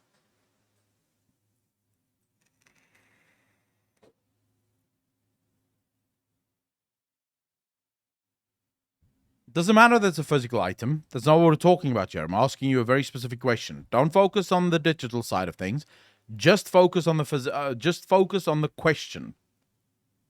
It would have probably got you nothing, because you can do nothing with a painting 4,000 years ago, right? People didn't really, I think at least, care much about decorating their homes when you're literally only ever worried about the next day and the meal that you're going to get for it. Yeah? That's literally all. So a painting 4,000, 10,000 years ago, however long ago you want to go, let's not play around with what the dates are. Let's just say you're living in a world where the only important things is the meal that you're going to eat. A painting would have meant nothing. It would have literally fetched you nothing. It would have been dead in the water. Today, a painting can fetch you millions of dollars. Why? Because now it has value. We love owning stuff, and we love owning stuff that makes our houses look pretty. Curtains costs money now. Again, 10,000 years ago, something like a curtain would probably not have fetched you anything. No one would have paid you a sheep for curtains, because there were other things to worry about. The economy of the time was entirely different. The economy of the time was entirely different than what it is today. Now, let's apply this to the economy of today. I think we can all agree that the economy of the day, for the most part, is entirely digital. Is there anyone? Oh, well, not entirely. 90% digital. Most of our economies are 90% digital. The vast majority of things that we do happens online. You can now sign contracts digitally without the contract ever being in paper, right? Like, it's just a digital contract that you're signing. But because we know that that is going to go onto a database, and that database is probably going to be protected, we don't mind it. Now, I'll ask you a different question. How many of you have Steam?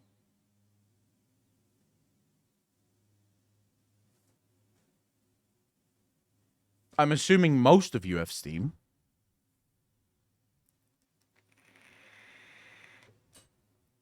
You don't own any of those games. Not really. If Steam banned you tomorrow, you lose access to all of these games. They're all digital. You don't actually own these games. You own them for as long as Steam decides that you have the right to own them. If Steam tomorrow decided you no longer have the right to own these games are gone and you can never play them again. You could maybe try and sue Steam, but if you go into Steam's TOS, you will find that they do absolutely reserve the right to ban you off their platform, and they actually do state in their TOS that you buying the game only gives you access to playing the game. It does not give you ownership of the game. So you could do the exact same thing with Final Fantasy XIV. You logging into Final Fantasy, you paying your subscription to Final Fantasy, you buying the new expansion of Final Fantasy, gives you access to playing the game, but it does not give you ownership of the game. Our economies have become incredibly digitalized.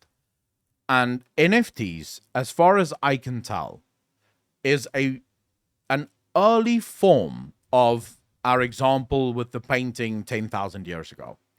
It's an early form of that. Does that make sense? This is sort of just trying to make sense in my own mind. So I'm not trying to argue with anyone. I'm trying to put into focus how I view NFTs right now. It's sort of like the painting that arrived at the cavemen before they even cared for paintings. NFTs is sort of the earliest point of what could be the future of the economy. Now, it could turn out that in 10 years from now, the market have shifted entirely and NFTs die, and there's a new type of technology that is actually better than the old one. Yeah? But we wouldn't know that. Right now, we can't know that. Right now, all we know is that digital ownership of things is absolutely fine. So owning an NFT is very similar to owning this video game on Steam. You don't actually own the video game. The video game is 100% digital. You can lose access to the video game tomorrow and then you're fucked. But since you do own the game, you can play the game as long as you're in good standing with Steam. The same goes for the NFT. An NFT right now is just a digital picture. And it just so the only difference between that NFT and this picture right here is that that NFT has a unique code that says that you are the original owner of that picture. So if anyone else wanted to make copies of that picture, their pictures would not be original. Your picture is the original one. That's really the only difference. But it's still just a fucking picture. It still doesn't have any actual value, right? It's just a picture. And anyone can copy that picture and make that picture your, claim that that's the original picture.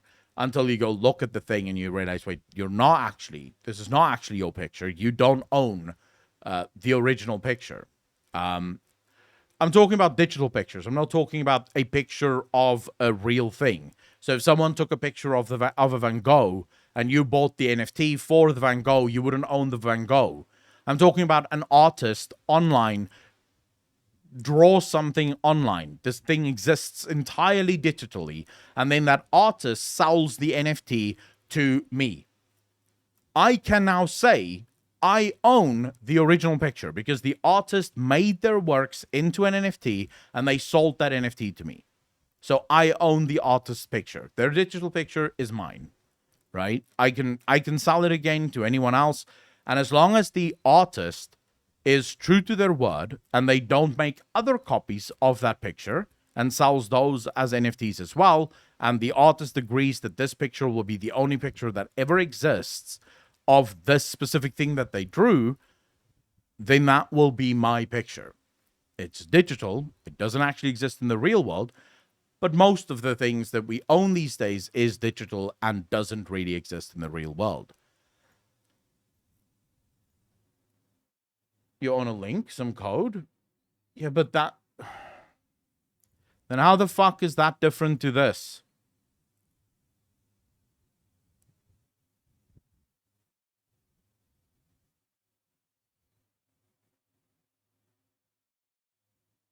No, I think the common misconception is the people that don't know shit about NFTs.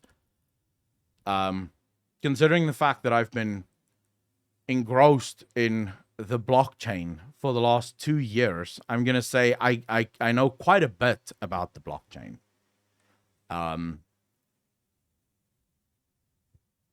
If you don't own that picture, then you also don't own any of these games. It's interesting to me that most of you are willing to throw money at these games, but somehow you see the throwing money at a picture as very different. And to be fair, to be very clear here, I am not defending NFTs. I'm asking what the fuck the bonkers views are about NFTs. You can be against NFTs and still understand their future utility.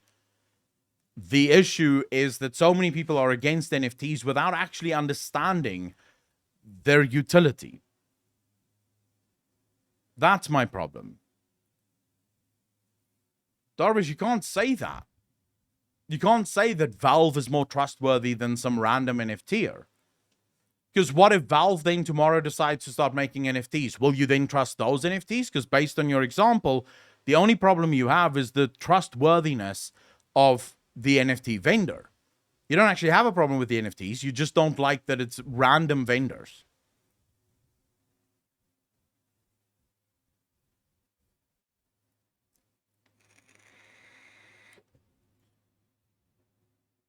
Are visual creatures. We like art, and while every position in the queue does have a numerical value, numbers don't have the appeal or the shareability of pictures. So next to every position in this queue, I put up a poster.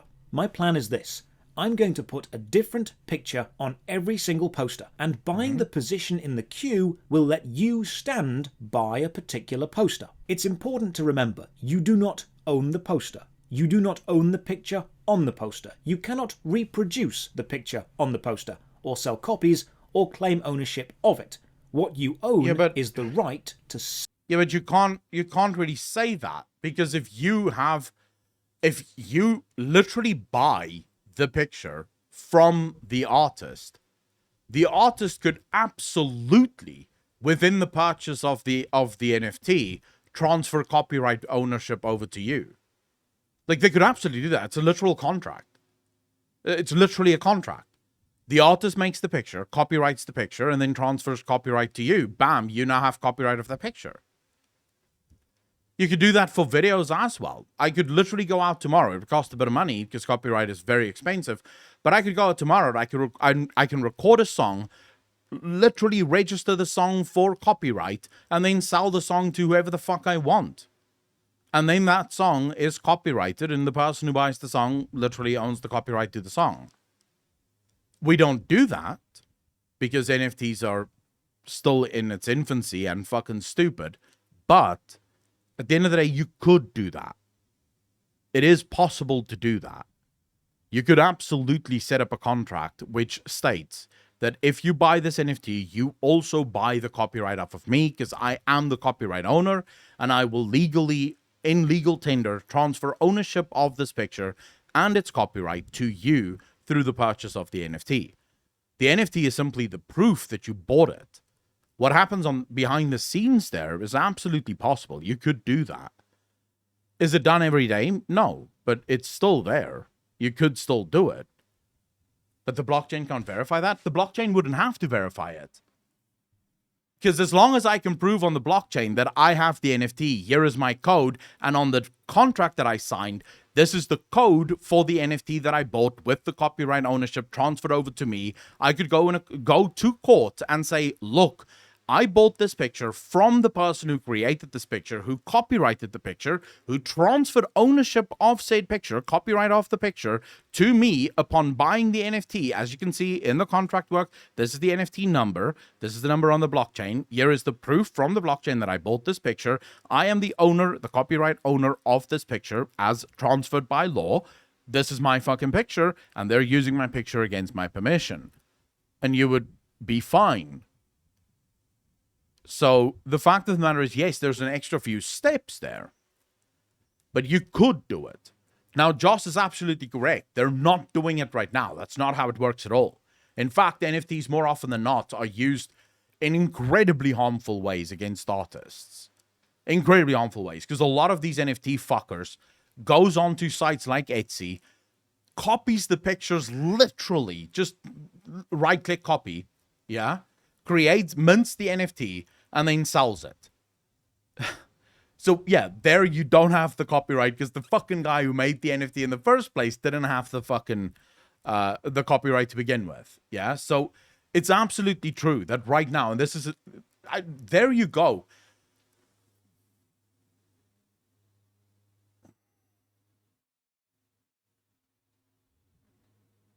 Chat.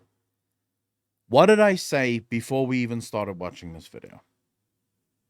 What did I say?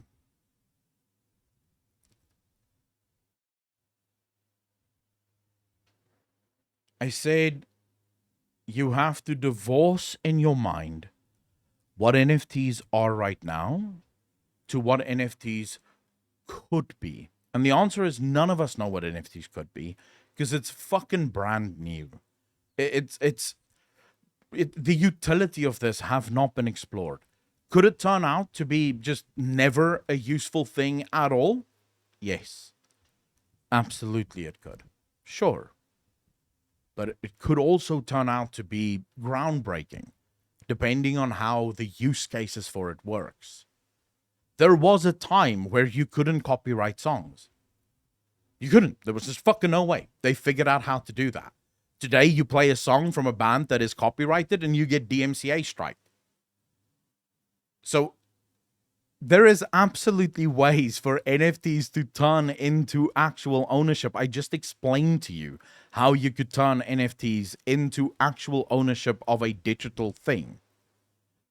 But you have to divorce in your mind what it is and what it could be. Because my conversation with you, the world that I was building in my mind. The use case that I was explaining is based on what it could be, not on what it is. Because what it is right now, I am 100% in agreement with all of you, is fucking stupid. If you go out, look, let me make this very fucking clear.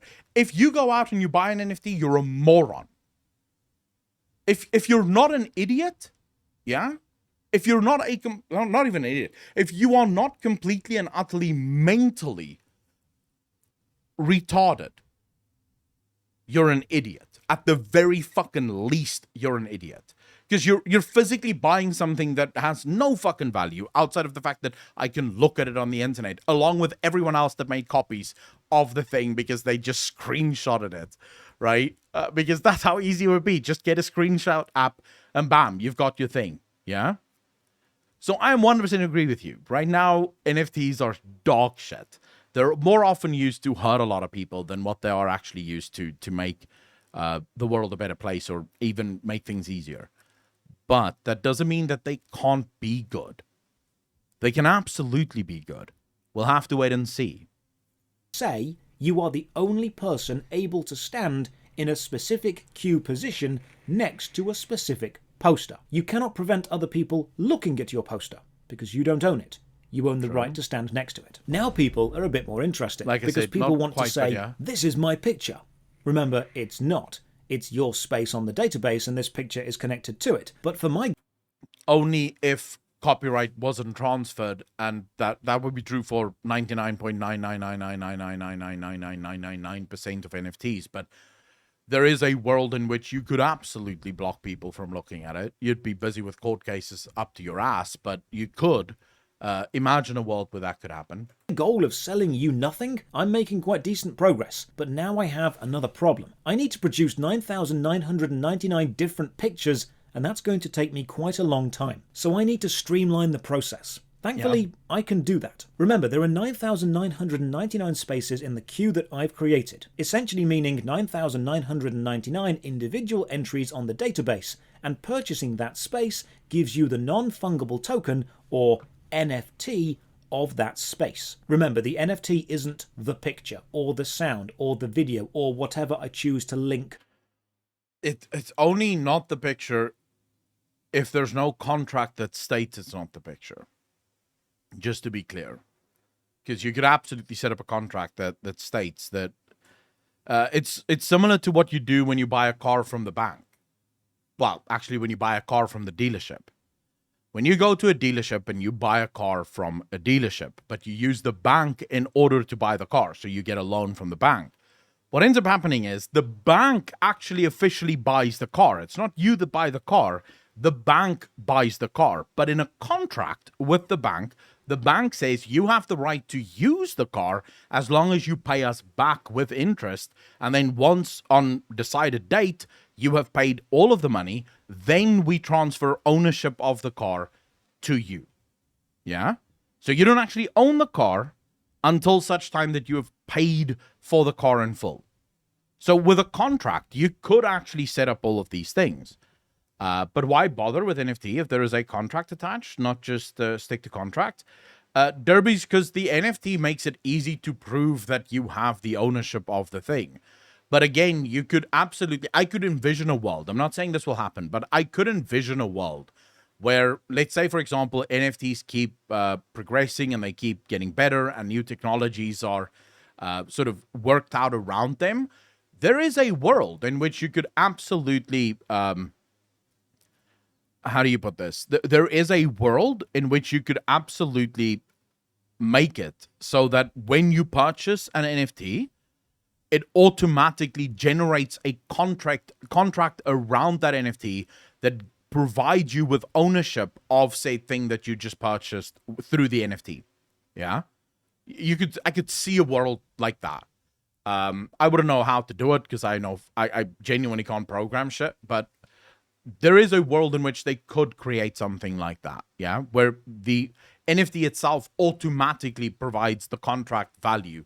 And then, of course, that would be tested in law, and you would need the law to sign off on it. So in a perfect world where the law signs off that, yes, the NFT absolutely provides copyright to the thing that you just bought, bam. NFTs become the copyright in and of itself, you know? But again, like I said, we're dealing with black market bullshit here versus what could happen with it in the future. To that space to make it identifiable, the NFT is just the right to say, this is my position on this particular database. And the images are just linked.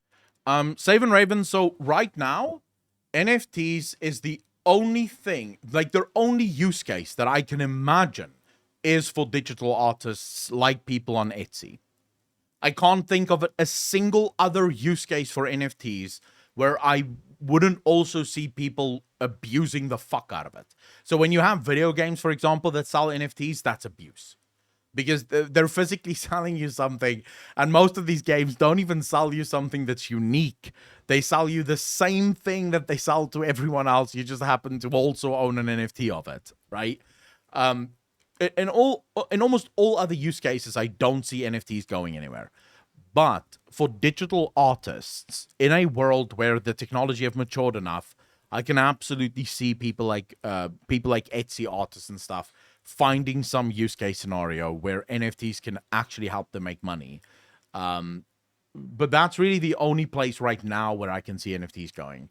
I can see if they sell you something that can be used cross games with NFT. That would be so hard though, because you can't really do that. Anyone that thinks that you can do something cross-game with NFTs don't understand game design. But I see you're also talking about a world in which that's possible. So we are, I think all of us sort of talking about a future world rather than a current world.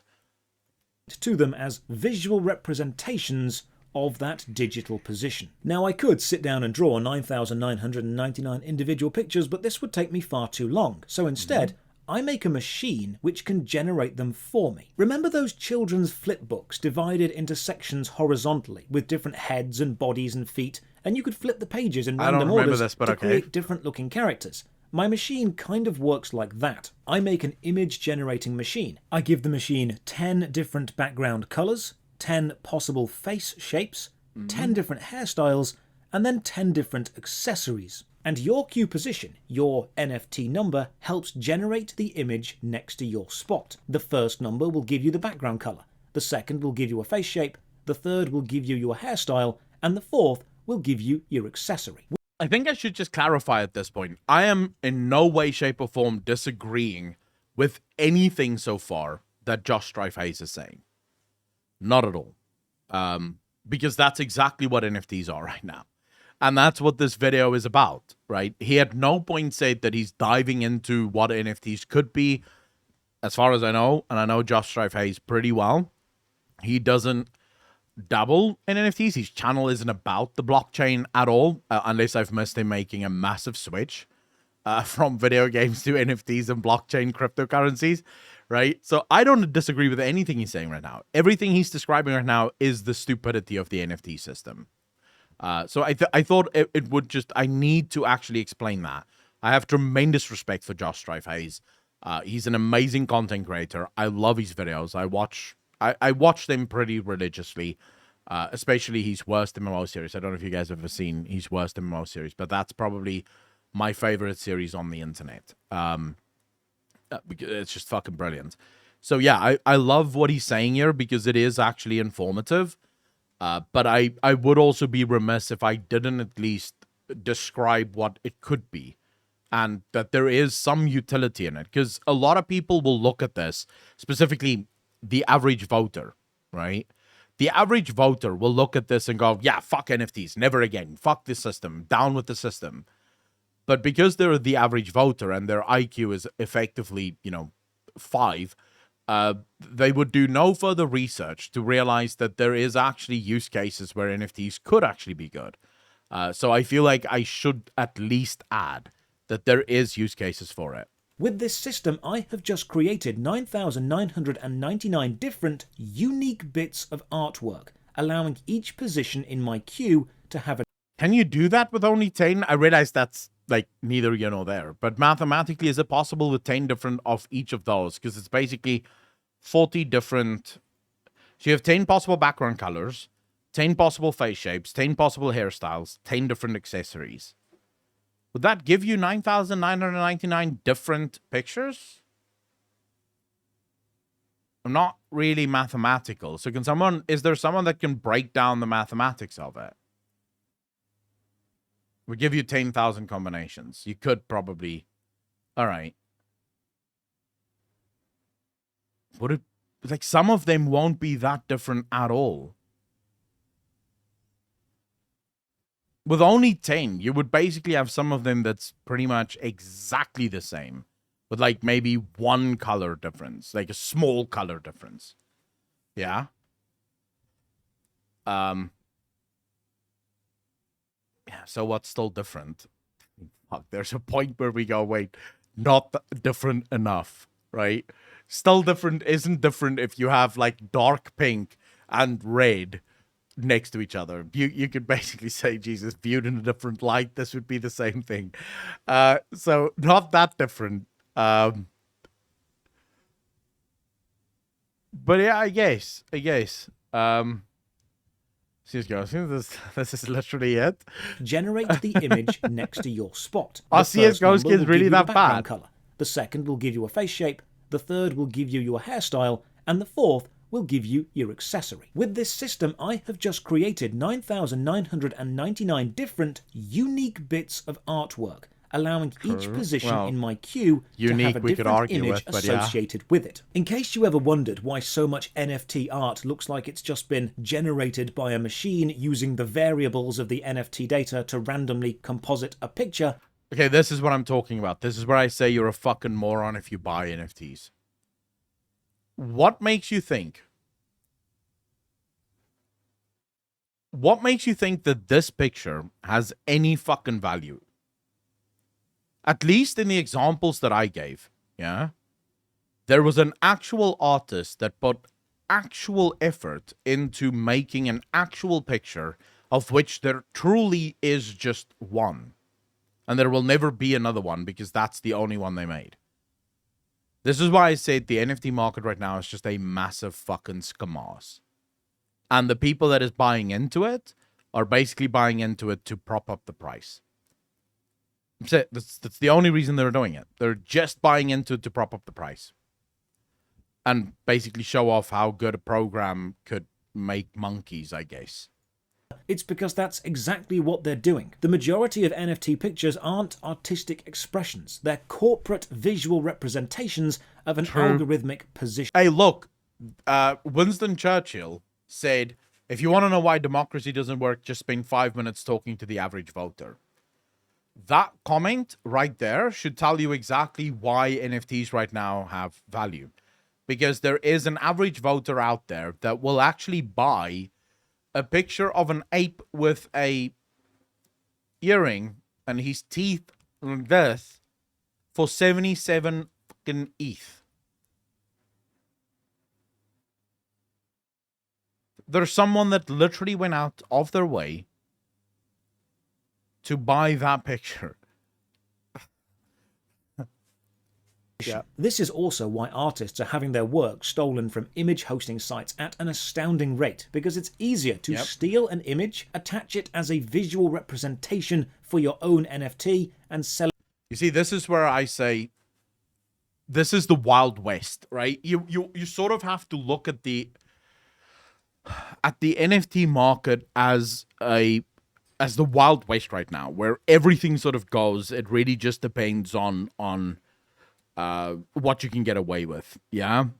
But that doesn't mean that it always has to be that way. Because there is a world in which, in the future, this Liam Sharpie Sharp goes onto DeviantArt, paints that picture, or makes that picture, and then he himself gets to sell said picture, right, through NFTs.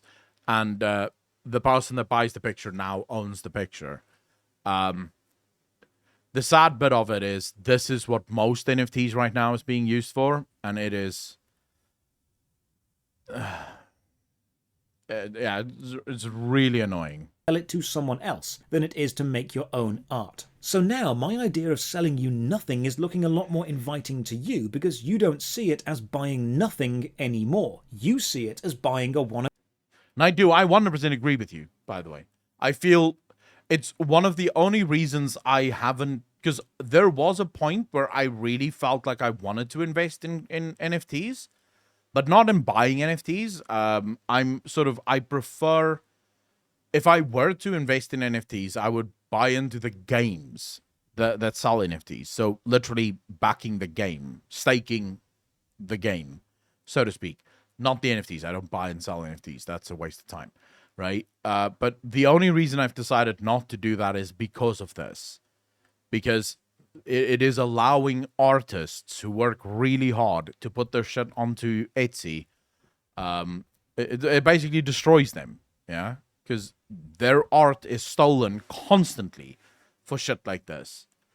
And it is just completely wrong. The Nichols, how you doing, brother? Thanks for the first time chat. Really appreciate that.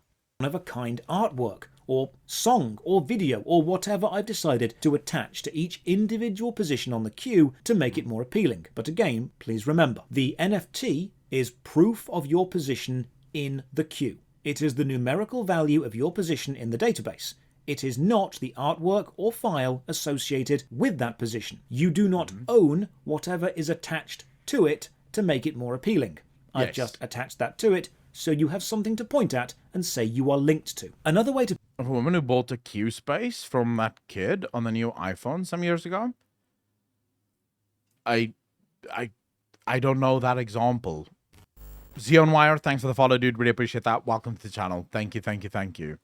I genuinely don't know that example. I was joking with a friend that Saguchi, the father of Final Fantasy, started crafting in Final Fantasy 14, and items he crafts have his name on the item as the crafter, and he's been selling it to players who happen to meet him in Party Finder. In a way, I told him it's kind of like NFTs. It's similar enough, right? That is definitely similar enough. To picture it is this. Imagine I have 9,999 receipts for various items from a shop, and each receipt has a different item, and each receipt couldn't be reproduced. These receipts are non-fungible tokens, and you could buy them from me. Now, you wouldn't have the item on the receipt, you just have the receipt. And you could show it to someone else, and they could say, "Oh wow, does this mean you own some milk?" And you'd say, "No, I own a bit of paper created by that guy which says milk on it." And you can be sure, thanks to Mr. Blockchain, that no one else owned the milk paper that I've made. But that's not to say no one else owns milk paper. Because if someone else started their own NFT collection, selling positions on their own queue, could they use the same visual representations as someone else? Yeah. Could they use the same posters as... Raging Cyclone, thanks for the first time chat. Here's the thing. Artists on DeviantArt, like myself, have always had issues with people stealing our work. Whether it was for other sites that sell posters of them or NFTs, at least now we can report those NFTs, unlike before. I guess that makes sense, because at least with an NFT, there is a permanent trail, right, of who stole the work and where the work ended up as. So I do guess there is at least that. So it did create in some way a paper trail, if you will, a digital paper trail of where that shit ended up. That's the other thing that most people who get into crypto don't understand. People think crypto makes you anonymous. It really fucking doesn't. It's so easy to figure out who bought what on the blockchain. It's insane because all of it's public, right? So I can see that as something. As me, or very slightly different versions. Could they also sell you a receipt which said milk? Well, yes. Because remember, you're not buying the rights to the image, you're buying the place in the queue next to the image. It would actually be up to the copyright holder of the image, if there is any, to follow legal action to stop anyone else using them. And this is complicated because we've not sold you the images, we're using them as connected visual... He actually makes a good point here. I think for NFTs to become anything useful, you would need to figure out how, by law, NFTs become the actual sale of the image. Does that make sense? iPhone release, some lady gets burned on YouTube. Video is only 155. Massey, link it to me in content suggestions. So I think if you wanted to, because then copyright would absolutely apply, right? If you could make it so that NFTs is actually the purchasing of a specific picture, and that does give you the copyright of said image, then that would solve a lot of the problems that NFTs have right now. Because of the wording of how NFTs work, they can get around the copyright issue. Because, well, they didn't actually sell the picture; they just sold you a code next to the picture. Representations. So let's say you buy the NFT, and that NFT is associated with an image. So you proudly post the image, and then someone right-clicks it and saves it and shares it. Have they stolen your image? Well, no, because you do not and never actually did own the rights to license the image. All it was a visual connection to your place within a giant digital database. And what... So, for example, I'll give you guys another example of a potential use case, and this actually comes from a Wall Street investor who quit Wall Street after about, I think, they quit after 10 years because they couldn't take the dishonesty of Wall Street, the way that Wall Street does things, and they actually ended up setting up their own fund that does what they call ethical investments, right? So they don't invest in any companies that break the law or push the law or destroy the planet or anything like that. And they're very interested. So I was watching this talk where they spoke about what NFTs could become. And that's sort of what's important that you have to understand when we're talking about this. We're talking about what NFTs could be, not what NFTs is right now. Imagine your house. Yeah. Imagine the house that you're living in right now. You own that house. Now imagine if we tokenized that house. Do you guys know what tokenized means? Or do you need me to explain that?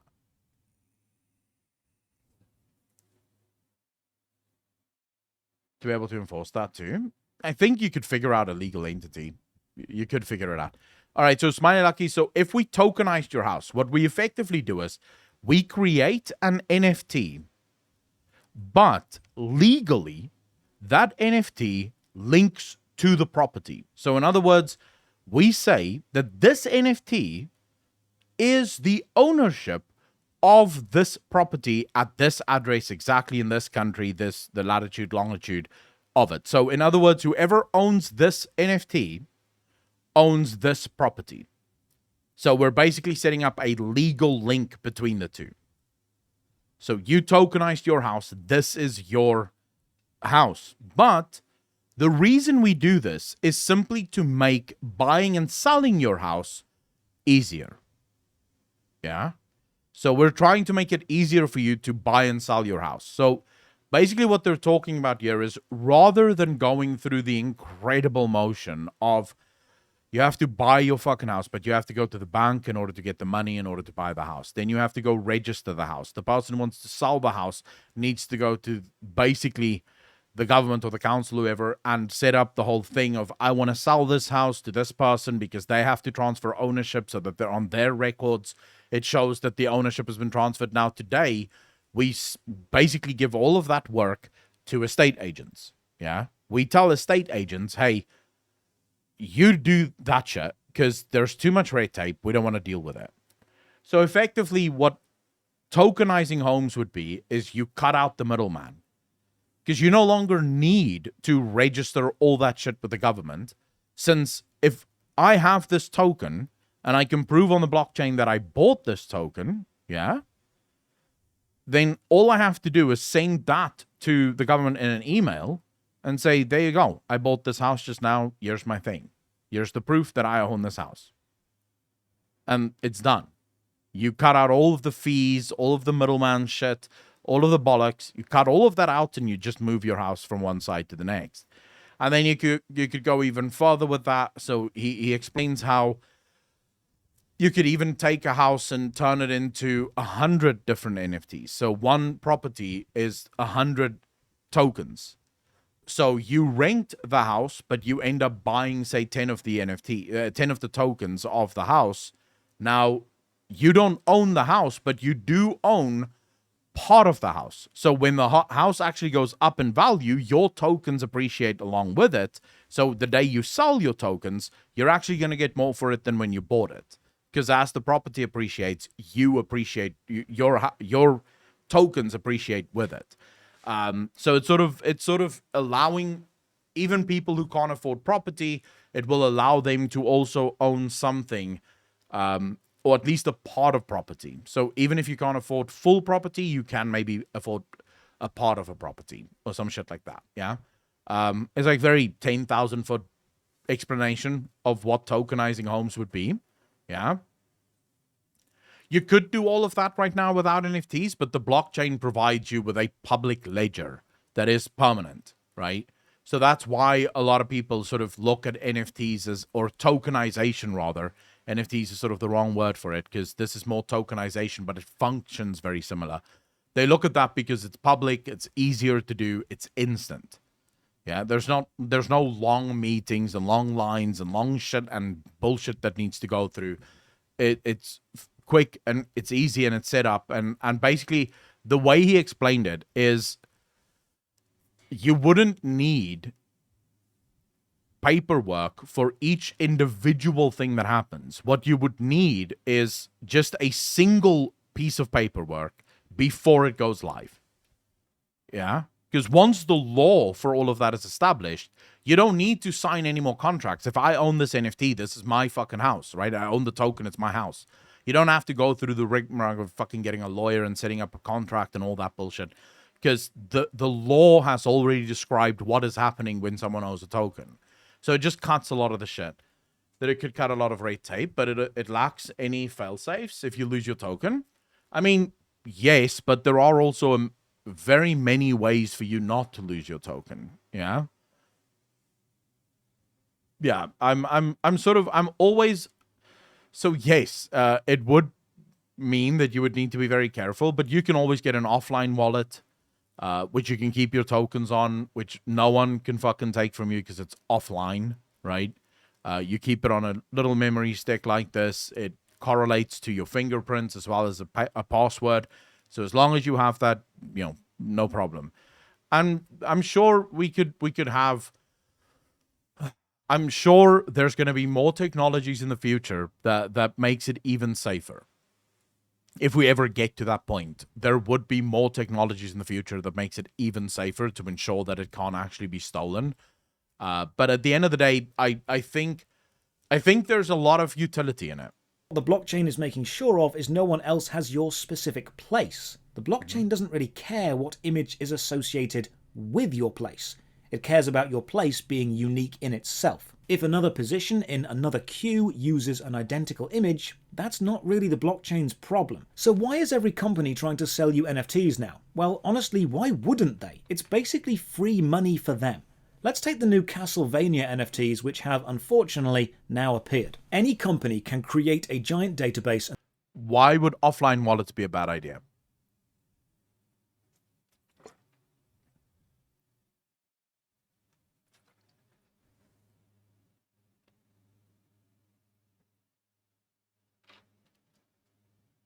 Anything for easy money. So I should probably just say, anything that removes the government from your life is something I'm always very interested in, which is why I'm so interested in these topics. Need to lose an offline wallet than your actual wallet? I wouldn't say that. I have USB sticks that I've had for over 10 years. I haven't lost a single USB stick yet. So why would you lose it as well? If you know that your house is on your offline wallet, you're probably going to put it in a safe inside your house to ensure that it's never moved, right? I doubt you're going to go walk around with your offline wallet and just fucking fling it about, Same reason an actual wallet is annoying. You can lose it. And unlike my normal wallet, my wallet doesn't have the deed for my house in it. Yeah, but why the fuck would you walk around with the deed to your house? You wouldn't, right? You would actually keep that shit safe. But they can stop working and lose everything in it. They could, but again, you're looking very sort of short term rather than long term, because we are talking in the future here, right?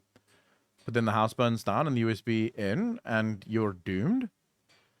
A lot of things can go wrong, right? A lot of things can go wrong. And I do want to just stress again, we are looking at future stuff here. Not you could also do one-time passwords, which, you know, you could keep that shit. So, for example, you can actually keep that wallet in multiple different locations.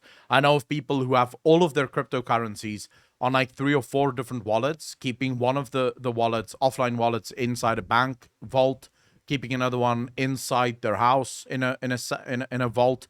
One of their wallets they keep with friends, right? But they have the password, so the friends can't actually get into it. So you could actually keep your shit on multiple different offline wallets to ensure that you and you alone will only ever be the one that can get it back if needs be. And sell you a place on it. But humans are visual creatures. We want to point to something and say, that's mine. So That's the very companies true. take Yeah. from their vast bank of game artwork or concept art, and they associate each position on their database with an image. So when a company sells you the NFT linked to an item, they're not selling you the item, the rights to the item, the copyright of the item, or the ownership of the artwork. They're selling you a position which lets you point to the picture and say, this image represents my position. If you purchase Dracula's castle, it does not mean you own It's inconvenient right now because, remember, it is decentralized. So the onus of security and safety falls on you. It's one of the downsides of decentralization, but decentralization also means that the government isn't involved, which is always a good thing, as far as I'm concerned. Dracula's castle. So how do you create an NFT? Well, that's a tad more complex than this video is really going to go into, but simply put, anyone can mint an NFT on one of the various sites, and the blockchain will check that your specific variable is unique, and then you can sell it. To use the queue example, anyone can start digging a new queue anywhere they like, but Mr. Blockchain will make sure that the construction of your queue does not build on top of an already existing queue. It must have a unique place, but the images that you attach to the places to represent them do not need to be unique. So why does everyone keep saying owning an NFT of a video game thing will allow you to use that thing in other games? Oh my god, this triggers me so much. I don't even want to... Well, listen to what he says now, but that triggers the living fuck out of me, dude. When you have these crypto bros, yeah, going, yeah, if you own your COD character, you could absolutely move your COD character to Battlefield and now play with your COD character in Battlefield. And it's like, no, you fucking moron, you can't. Because Battlefield and fucking COD isn't made on the same engine. So they wouldn't work. COD never fucking created your character in Battlefield, and Battlefield never created your character in COD, so therefore your fucking character in COD would not 100% not work in Battlefield. What are you talking about? Like, that's not how it works. You could basically sit and play Battlefield with your friends and say that you own your Activision COD character in Battlefield, but you would never actually be able to play your COD character in Battlefield. That's not how this works. The only way that would ever be possible is if Battlefield and Call of Duty both included all of the assets within each of the other games. So in other words, when COD made the new Call of Duty, they actually went ahead and they imported all of Battlefield's assets, the guns, the characters, everything, into COD. So they made it so that it would work on COD. And then Battlefield did exactly the same thing. Then, yes, sure. But which company fucking ever is going to do that? Like, at what point are you going to convince Activision Blizzard that this is a good fucking idea? It triggers me so hard because, again, it shows that the vast majority of crypto bros don't know how video game design works, and they don't even really know how crypto works because it's just wrong. I'll give you an example that doesn't even include the gaming industry.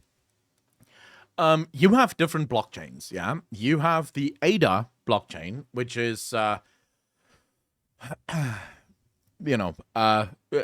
of the blockchains, and then you have the ETH blockchain. Yeah, so these are two blockchains that you can use, just one of two, right? Well, let's say the Matic, the Polygon blockchain, and the ETH blockchain, and the Cardano blockchain. So these are three blockchains that you can use. Guess what? If you wanted to use your ADA on the ETH blockchain, you would have to swap from the Cardano blockchain to the ETH blockchain. You can't just fucking use it. Now, there is technologies and companies that's working on sort of cross use, so you could just use it, but you literally have to move that shit into a wallet that can link stuff or bridge stuff, or you have to go to one of the exchanges like what the fuck is their name now? I can't remember. But anyways, Binance. Like, Binance have a bridge function. What does that mean? It literally means that I take my ADA from the Cardano network and I bridge it to the ETH network or to the Binance Smart Chain network. Then my ADA can now work on the Binance Smart Chain. But my ADA, I can't send ADA from my Cardano network to the Binance Smart Chain without a bridge in the middle, because it just won't accept it. The address on the Binance Smart Wallet that receives it is not compatible with the address on the Cardano network, so you'll basically be sending your money to fucking nowhere, because there is no such address on the Cardano network. So even within the crypto sphere, that doesn't make sense. It doesn't track it. It isn't the same thing. So why would that work for video games? Like, have you ever seen a World of Warcraft asset in Mario? Of course not, because Mario isn't World of Warcraft and Warcraft isn't Mario. So why would people think it would track? Well, that's quite simple. It's because people are idiots. Someone told me if I purchased the NFT of a certain weapon in a certain game, then my ownership of it would allow me to take that weapon into another game and use it there. This is just straight up wrong. Different video games are created in different programming languages with different architecture, and you cannot simply place an asset from one into another. Imagine putting a PlayStation disc into an Xbox. It wouldn't work. Imagine you bought a burger from a burger place. Well, no. You could put it into the PlayStation. It wouldn't be good, but you could, right? I mean, with enough violence, you could do a lot of things. You could absolutely take those floppy disks and get it into the CD-ROM of your PC. If you still have a CD-ROM on your PC, what the fuck are you doing? But you could, it just wouldn't work. So you could absolutely pretend like your COD character is in Battlefield. You could probably take like a picture of your COD character, stick it onto your monitor, and then pretend like you're playing with your COD character, I suppose. Right? You could absolutely do that, yeah? Because you own the NFT, you may as well just make it official. But that would still not mean that it is actually in the game. You just have a picture stuck onto your monitor that makes it look like you're playing with your COD character. And you took the receipt to a bowling alley and said, I want to use the burger bowling ball. I have the receipt for the burger. They'd be confused. You don't own the burger bowling ball because they don't use the same receipt system. They don't have one. Your purchase from one place does not guarantee you'll be able to use it in another. So why would anyone buy NFTs when they're only usable locally within their own... You could, Jorganan. So it is possible in some games, right, where you could absolutely get mods and modders to make mods that would allow for those things. But that would physically still require that the modder creates... every single or recreates every single COD asset in Battlefield. So the modder would still have to do the heavy lifting here. They would literally have to go take every single asset that exists in COD that can be sold and bought as an NFT, and then create that in the language, the coding language for Battlefield, and then that's the mod for Battlefield. Now you can use that because you have the code and that it tracks. But someone would have to do the heavy lifting. I don't see any modder doing that for free. So you'd probably end up paying twice. You'd pay for the NFT, plus then you would pay for the modding in order to actually be able to do that. So yeah, you could do that, but someone would still have to do the heavy lifting of physically adding all of that shit. Queue system, and they don't actually have any inherent value. They do allow people to use Activision assets for mods like Fallout and stuff. Well, they can allow it. That's not the point. The point is it still has to be done. Okay, so look, what we're talking about here isn't whether or not you're allowed to do it. This would depend on game to game, yeah? Nintendo, I can immediately see refusing to have any of their assets used in any other game. Nintendo doesn't even want YouTubers to use footage of their games in their YouTube videos. So Nintendo would be an obvious problem right off the bat. But we're not talking about if you could do it, or if you can absolutely do it. The point is, in order to do it, someone, either the gaming company of the other game that you want to play, or a modder. So let's use two games that have a very heavy modding community: Witcher 3 and Skyrim. Could you, arguably, play Geralt in Skyrim? Is it possible to turn your Skyrim character into Geralt? The answer is yes, absolutely. You could absolutely play Geralt in Skyrim. But that's not, it's literally not as if the guy who did that, who made that mod, clicked copy paste. They didn't go to Witcher 3, hit right click on the Geralt model, and then went into the ESO or Skyrim and hit right click paste. They physically made it. So they physically, from the ground up, created Geralt inside Skyrim's engine, the creation engine or some shit. So they physically did that through modding. They had to do the work in order to get that to work. So you can absolutely do it. It doesn't remove anything, but you would need, someone would need to do the heavy lifting, and whoever does that heavy lifting is going to charge money for it.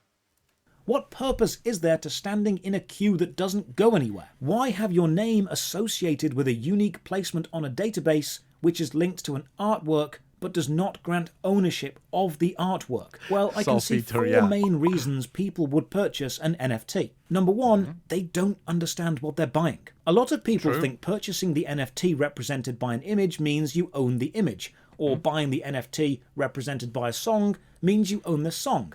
And as we've seen, there's actually a company that tried to do this with Twitch clips. I don't know if you guys remember that. I don't even know how long ago it was, but there's a company that was selling Twitch clips as an NFT. Now remember, if you bought my clip, right, on that site, Twitch still owns that clip. It is Twitch's clip. Yeah?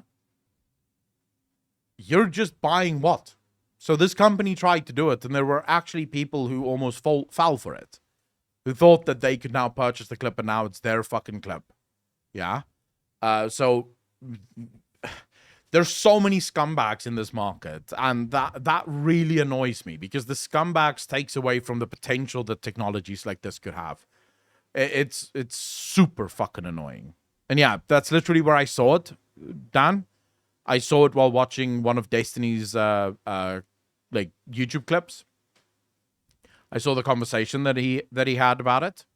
You don't. I think the majority of naive or younger purchasers fall into this category. They're buying without fully understanding what they actually now own. The second reason is to be fair, though, most people don't even understand copyright. So it's so easy to get people that don't understand shit. So, it doesn't surprise me that there are people who don't understand this crap. Sell onwards, and this is the main part of the scam. Because the whole appeal of an NFT is its own digital scarcity. Remember, that's the scarcity of the position in the queue, the database variable, not the artwork. People will assume that they will appreciate in value because they cannot be copied. They are non-fungible. If I buy the NFT represented by an image and then convince someone else this image is desirable and therefore the NFT linked to it is also desirable, they'll want to buy it from me for more than I paid.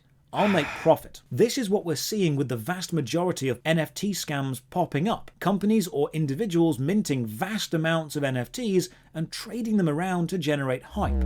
We'll look at insider trading more in a minute. The third reason to purchase an NFT. This reminds me of a company. This was like years ago. But there was a company that sold Swedish air. Like, legit. They sold jars of Swedish mountain air. just a jar of fuck all, and people actually bought that shit. Like, I think they sold 50,000 units or some crap of Swedish mountain air. It was just like, what the... You can get literally anyone to buy anything. Because there's so many stupid shit out there.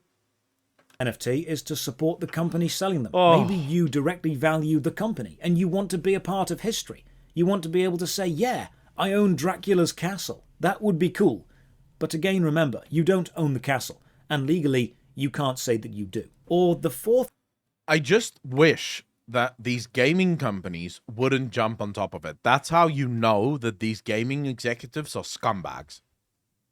Because they know what this works and how this works and why this isn't at the moment even anywhere close to useful.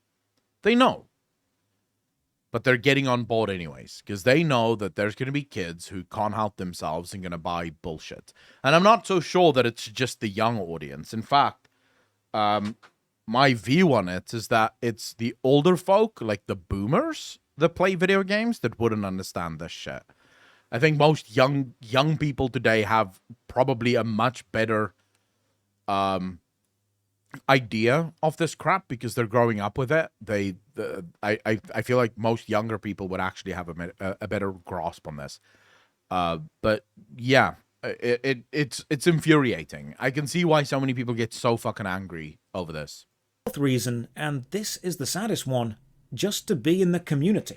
The whole NFT craze is a giant community, bordering on a cult for some people. Humans want to feel involved, and it's the same with crypto. Bro, do you realize that there are crypto cults? There are people who view every other crypto that isn't Bitcoin as scams. Like, Bitcoin is the only crypto. All the others are scams. They're gonna disappear and it's just gonna be scams. It's just like, bro, I've never understood the tribalism of people. I've never understood the tribalism of people. And accepted. People like to feel they belong to a group. So when you see meetups of people who all bought those monkey NFTs, it's Dan, you're very tribal. correct. Right now, it is just a exclusive pyramid group scheme. they are in, and you are not. Others cannot afford to be in it. It's a digital flex. You... Smiley Lucky, that's actually not true. It's not actually an easy way to launder money. The easiest way to launder money is still, to this day, buying and selling artwork. That is the easiest way to launder money. The thing, that's a common misconception used by people who don't like cryptos and don't understand cryptos to convince other people who don't understand cryptos that this everything on the crypto ledger is 100% public. So if I send you $1 million, the government, my government, would 100% know that I just sent you $1 million. And they would also know who you are that I sent the $1 million to. Like, 100%. It's literally, it's all on the blockchain. And they can follow that to your wallet, and then they'll know who you are, right? Because your wallet is also on the blockchain. You're not that hidden. The easiest way to launder money, and this is why almost all criminals do it, is artwork. Because who determines the value of a piece of art? No one. The buyer and the seller does. You can't tell me that I bought $1 million painting and it's not worth $1 million, because for me, that painting might be worth $1 million. I'll be honest with you. Arun, thanks for the follow, dude. Really appreciate that. Welcome to the channel. I'll be honest with you. When I look at the Mona Lisa, I don't think it's priceless. I don't think it's a priceless piece of art. It's fine. It doesn't look that brilliant to me, right? My mum had a painting, a LaRue. Now, the LaRue today is worth, like, I think 200,000 Rand. She bought it for, I think, 12,000 rand. It's 3 blots of fucking paint. Different colors, of course. But it's literally just 3 blots of paint. To me, that is worth about 1 rand. Like, 1 fucking rand. That's what I would pay for it. But for someone else, that is worth 200,000 rand. You know? So art is the best way to launder money. And they do it. They do it quite heavily. Who decided that a Bitcoin is worth 30K now when it was sold for $1 10 years ago? The market. Smiley laughing. Literally the market. What were people willing to pay for it? What were people willing to sell it for? You are not as wealthy as they are. It's the incredibly shallow mindset of But Smiley Lucky, that's literally true for everything else in the world. Name something that isn't true for. If you're going to say that is your point, then that's fucking true for everything.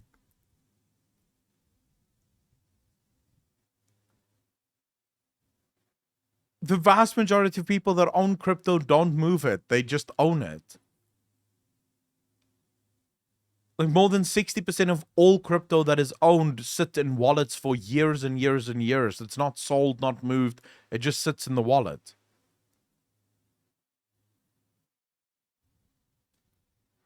You don't have to do it in person. You don't. You have buyers. You can literally phone up your buyer and go, hey, buy me some art. I want to launder some money. And your buyer goes, yeah, sure. No problem. I'll do it right now. You don't have to. Bro, no. Just no. Everything in this world, all value is determined by what are you willing to sell it for and what am I willing to buy it for. So the value arguments, if you want to use arguments against crypto, there are definitely arguments that you can make against crypto, but the argument of its value is not one that you can make because arguments of value is literally true for everything in this world. There is not a single thing in this world that actually has the value that it is sold for. Do any of you believe that the materials that went into making this phone is worth $1,000? Or I think this phone was $300. Do any of you think that the materials that went into making this phone was worth $300? No. No one fucking believes that. A new iPhone. When you buy a new iPhone, do you think that iPhone actually costs $1,000 to fucking make? Absolutely fucking not. And if you do think that, you're a moron. And I also have stuff to sell you in Florida. A nice swamp. It's set to appreciate in value over the next 10 years by like 1,000%. All you need is $1 million bucks. I'll take it on PayPal. Your phone is 100%, the value of your phone is 100% determined on how much, what is the minimum amount that Apple is willing to part with their product, and what is the maximum amount that you are willing to pay for said product. And then we find the equilibrium. That's it. We find the equilibrium. If you're willing to pay $1,100 for the iPhone, I'm not going to price it at $1,100 because that is going to give you pause to think. I'm going to price it at $1,000 because if it's $1,000, it's a no-brainer. Oh my God, of course I'm willing to pay $1,000. At least it's not $1,100. You know? And Apple isn't going to give it to you for $1,000 if it costs them $1,100 to make. No, it costs them $500 to make. And they're more than willing to part with it for $1,000 because they're making profit. So all value is 100% bullshit. It's determined, it lies within the heart of men.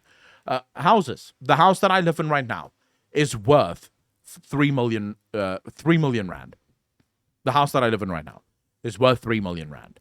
Yeah, that's about $200,000. Is this house actually worth 3 million rand? If we took apart the bricks, the cement, the cabling, the lights, the tiles, the carpets, if we took all of that apart and we counted it up, is the house physically worth 3 million rand? The answer is no. It's probably worth far less than that. Maybe like a tenth of that. But since someone was willing to buy the house for 3 million and someone else was willing to sell the house for 3 million, it was worth 3 million. All value is determined based on who's willing to sell and who's willing to buy and at what price.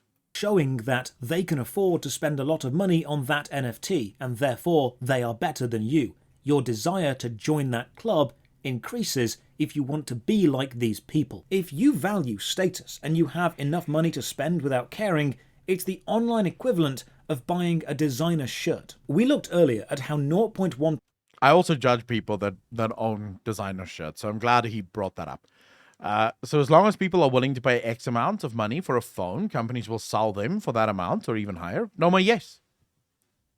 The only amount that companies will not be willing to sell their products for is an amount that is the same or less than what they paid to actually produce said item. That's the only amount that companies will not be willing to sell something for. But the reason your iPhone costs $1,000 is because you go line up on the day that it launches to purchase it for $1,000.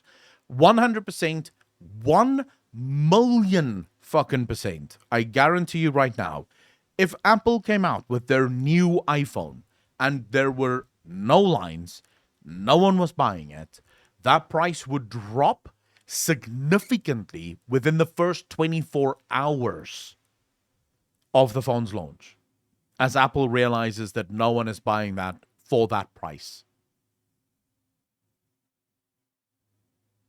Like 100%. Incorrect. Consoles often sell at a loss and revenue is made up in game sales. Consoles are often sold in the beginning at a loss, because as time goes on and they make more and more of it, the price goes down off the actual creation of it.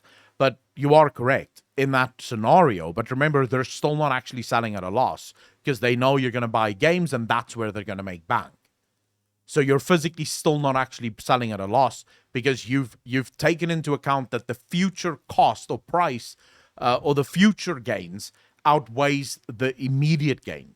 So right now, you can't actually sell the console for the price that it is actually worth. But over time, you can recuperate those costs. I'm actually one of the worst PlayStation owners in the world because I bought a PlayStation and then I actually didn't buy a single fucking game at it. I didn't buy a single game for it, so I just got the PlayStation.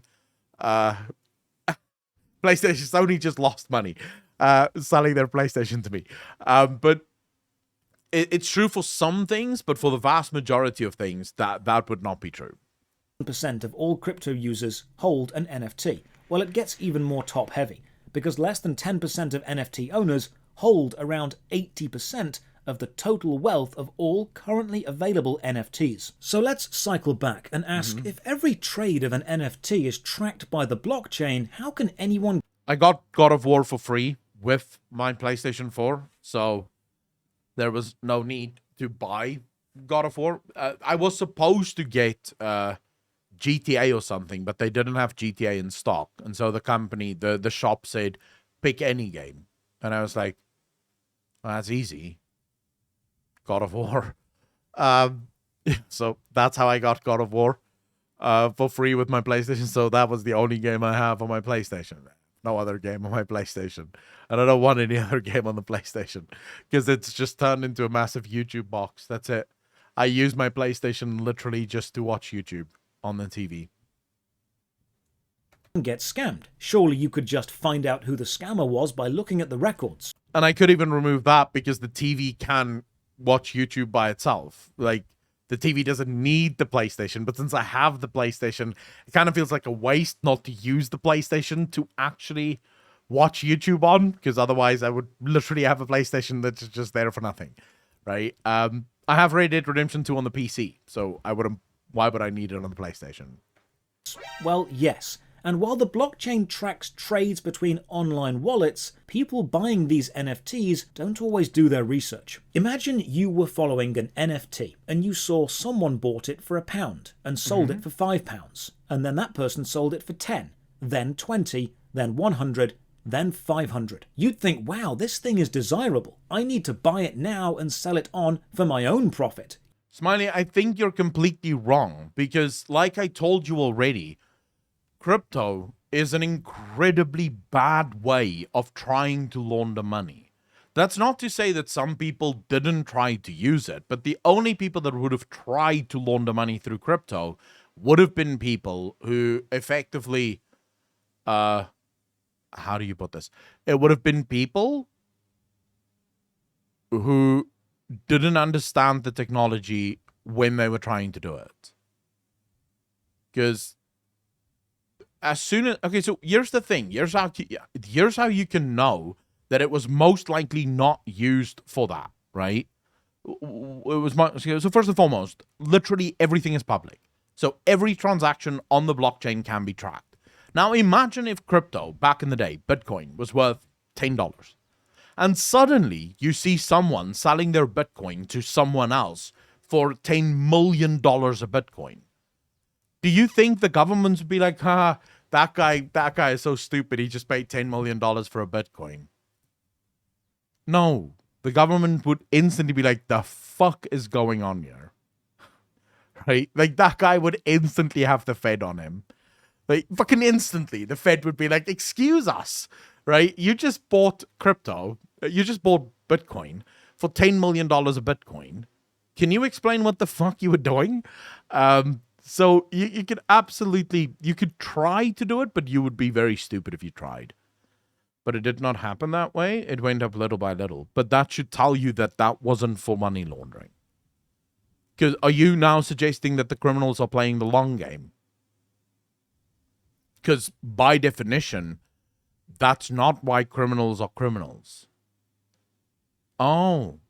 So the people who went into criminality because they didn't want to play the long game of getting an actual job and working their way up, but rather steal shit because it's easier, then decided to become long game players. Like, they just one day decided, yeah, screw it. Now I'm going to play the long game. No. It went up little by little as people started to find more utility in their crypto. That's why it went up little by little. That's why you can track how it went up and how it fell again. Because if you look at the markets, it goes up, it goes down, it goes up, it tracks perfectly with interest, with how people see it, the utility of it, right? It goes up to record highs, and then it drops down and it stays down for a couple of years, and then it will start climbing again to record highs, to new record highs, and then will drop down again. So it actually, if you look at the rise of cryptocurrencies, it actually tracks far closer to people who is getting into it, and more people getting into it. And as more people get into it, demand increases, supply remains the same, so ergo price will go up. Because you only have this much cryptocurrency, this much Bitcoin, but now you have this much fucking people that want to buy the crypto, the price is going to go up. So that literally is why the price would track as much as it does. Saying that it's for criminality, you would be the worst criminal in the fucking world if you used cryptocurrencies for your criminal empire. That doesn't mean that it can't be used, but that's true for money as well. So if you're saying the bad thing of cryptocurrencies is because it's used for criminality, the dollar is used for criminality far more often than any cryptocurrency would ever be used for criminality. Because guess what? When you have a physical dollar, that is actually physically untraceable. If I have $10 in my hand right now as cash, and I give that $10 to someone else, the government wouldn't know that I just handed over $10 to someone else. They would have no idea.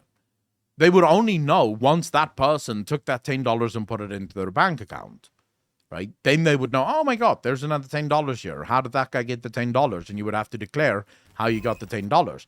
Naomi, thanks for the Prime sub. Really appreciate that. 2 months in a row. Thank you. Smiley, I'm not saying that. Okay, wait, you're shifting a lot now. Once again, I did not say it was solely for money laundering. No, but you're shifting the argument now quite heavily. You're backtracking quite heavily here. Because you said the only reason crypto went up the way that it did was because of criminals wanting to launder their money. I literally just showed you why that wouldn't track, and now you're saying, but I didn't say that's the only reason. But then, what's your argument? I said the reason. Okay, but so in other words, I am correct. You are saying the only reason crypto's prices went up is because of money laundering. I literally just showed you why that doesn't track, why that would be the worst idea in the world, and you're saying, no, fuck it. That's exactly what it is. Okay, bro. You want a slice of that pie, so you buy it for 600, and then you discover all of those previous trades going up in value have actually been between friends, or between the same... Oh, this is actually something huge. I was wondering if Josh was going to pick up on this. This is actually happening quite heavily within the NFT market, and the way they do it is so fucking scumbag, dude. It actually happens between the people who mint the NFTs. So they mint the NFTs, and then they start selling amongst themselves. So all of the owners of the NFTs start selling the NFTs and jack up the price of the NFTs. And as that continues, suddenly you have these NFTs that's incredibly high in price, but they're not really, because those people who were selling and buying the NFTs weren't losing any money outside of the gas fees that they paid, right? So yeah, okay, they were losing a little bit of gas fees, but so what? They were still like gonna make a crap ton of money as soon as other people started moving in, you know. Person with different digital wallets, or different companies artificially inflating the price, hoping someone just like you would fall for it and buy it. They've not actually told you to buy it. They've also not told you it's going to increase.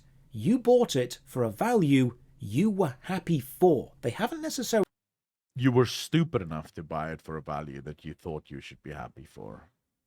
Let's be very clear. It's stupidity that drives that. Really scammed you, but they have tricked you. Now, you can claim that this is insider trading to artificially increase desirability, and of course that is illegal, but who's going to police it? Does a digital good fall under the jurisdiction of the country it's currently being held in on whatever server, or the country it's going to, or the country of whoever sold it, or whoever purchased it, or who created it? Is it a financial security, an asset? Is it artwork? We need a lot of insight into this. Like, we need a stupid amount of insight into this. It's gonna be so rough. Visify, how you doing, bro? Thanks for the first time chat. Really appreciate that. Grey John, how you doing, bro? Illuminari, how you doing? It's gonna be rough for a long time, but we absolutely need to figure out what cryptocurrencies is and where they fall within the system, and I think that's going to happen. That will eventually happen, where we will figure out what they are. But for now, it's sort of all over the place, and no one has a clue. Or currency? Do you work off the value of the data itself, or the payments made for the data? It's still so new that world governments are still figuring this out, which is why using NFTs to launder money is still so common. So let's go back to the original idea of me selling you nothing. Remember those companies who sold you land on the moon, or sold you a star?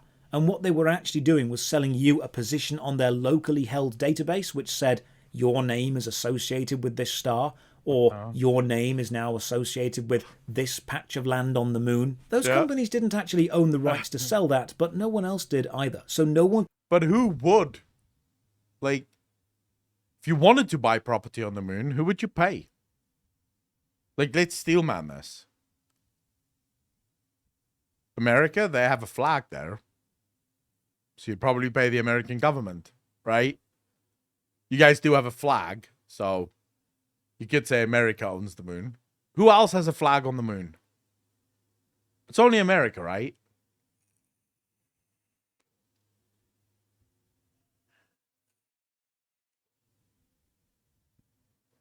The random guy that offers.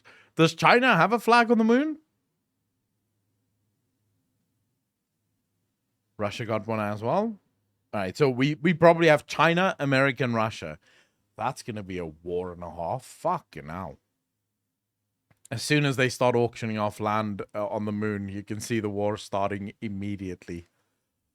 Could claim ownership of it. What you were buying was the novelty of saying you owned it. NFTs work in a somewhat similar way, except instead of selling you something no one owns, they're selling you the privilege of claiming ownership of a small space on a database that they themselves created, and every sale is corroborated on the blockchain. I've created the queue, and all the positions in that queue are on unique bits of land with unique identifying numbers behind the scenes. Mr. Blockchain has checked this, and I've paid him to do so. And then I associate each position in the queue with an image to give you some visual representation to associate with the purchase of that position, and then I start selling the positions. Now, every single position is essentially the same, but whoever buys 0001 is going to have slightly higher status, because we value the number 0001 more than any other random 4 digits. Which means they can then convince you to buy that position from them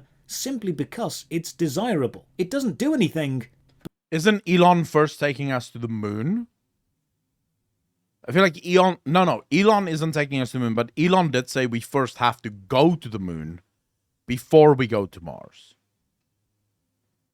So Elon wants either NASA or someone else to go to the moon, so revisit the moon, and then we go to Mars.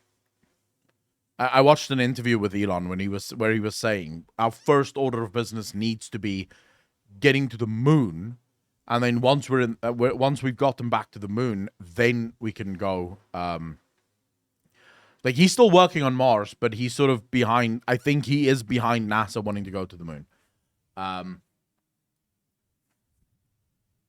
Yeah. It's going to be interesting to see what we can do once we have a lunar base. I wouldn't want to go to Mars. NASA guys saying they can't do it anymore. How the fuck? What? Someone said that they can't go to the moon anymore. Why?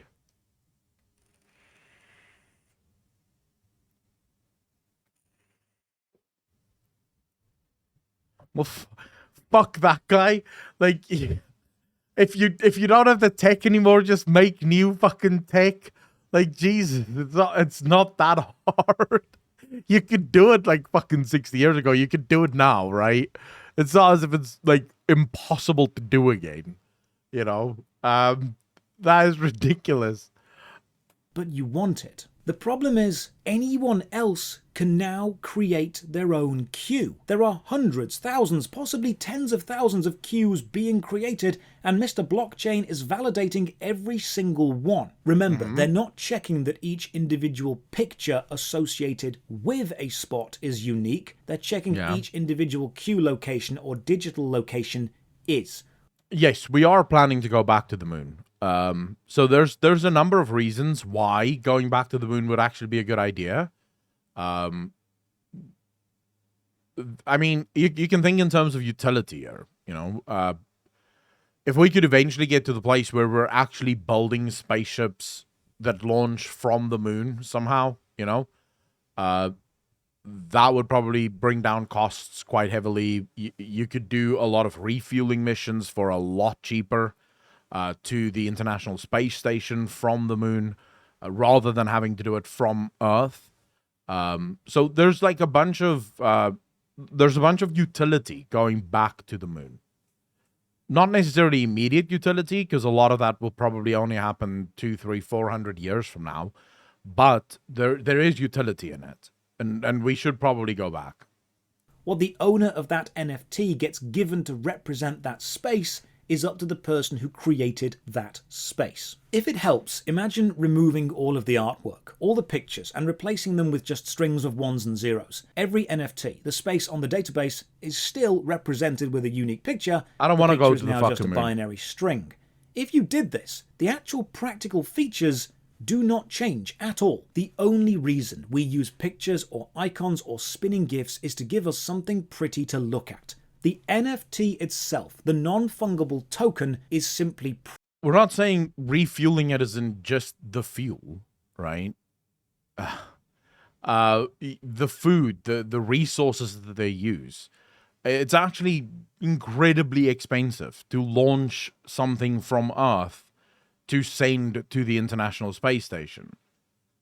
And the reason for that is the amount of energy that you need in order to break through our atmosphere.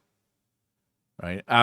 Now, to be clear, I'm no expert on this. What I'm talking about here is literally, I think, who was talking about this? I watched not a documentary, a podcast with a guy that worked at NASA, and he was sort of explaining this stuff. But I was driving while I was listening to this podcast, so I was sort of half listening while I was driving. But he explained that launching from Earth is incredibly fucking difficult because it requires a lot of fuel just to get you out of the atmosphere. And if you did it from the moon, you wouldn't have to deal with all of that gravity and all of that bullshit.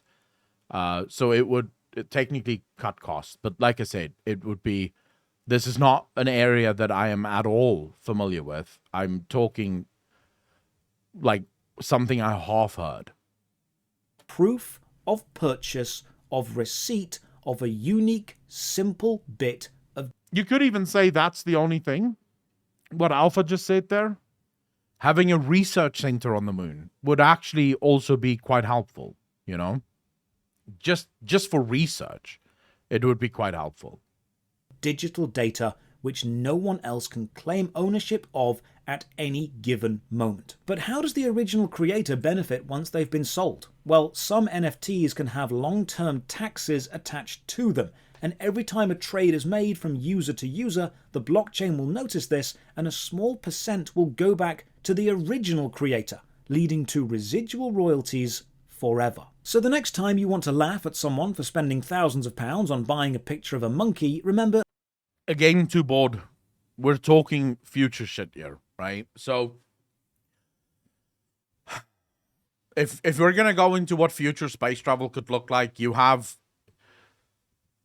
ideas out there, and this is scientific ideas. This is not like sci-fi ideas, but scientific ideas that suggest that you could have engines where the engine itself bends space in order to move forward.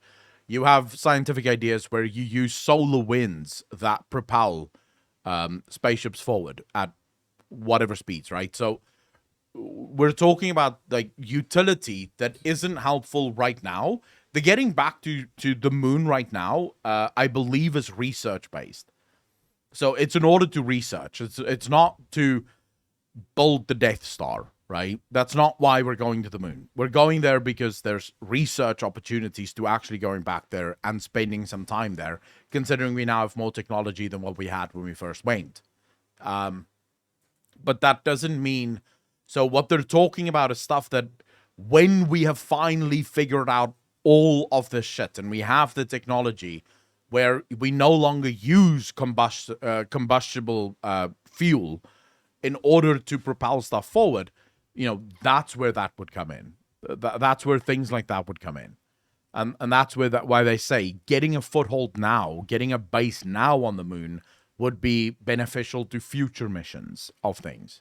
But they don't actually own a picture of a monkey. They own the rights to say they own a position on a database which is represented by the visualization of a monkey, which only maintains its value because people think it has value. And if everyone suddenly stopped caring tomorrow, it would be worth nothing. The entire NFT space is a speculation market, and the fluctuating values and intangibility of the NFT itself makes them incredibly hard to tax, which is why right now the system is a haven for money laundering. Companies are jumping on the let's sell NFTs bandwagon because it essentially allows them to double dip into their associated... You do actually, I pay taxes on my crypto. I literally pay tax on my crypto. Whenever I remove money from my bank account to send to my wallet, that money is taxable. I have to declare the cryptos that I own, right? Because if they accrue value, my government will tax the value as well. I believe that they're basically, if they accrue enough value. So there is a limit to the amount of value. prior to a certain amount of value being accrued, I won't be taxed, but then after that, I will be taxed. So it's not quite as simple as, yeah, I can just, evade taxes through my cryptos. In-game asset. No, it's not capital gains tax, because my country does not see crypto as capital gains.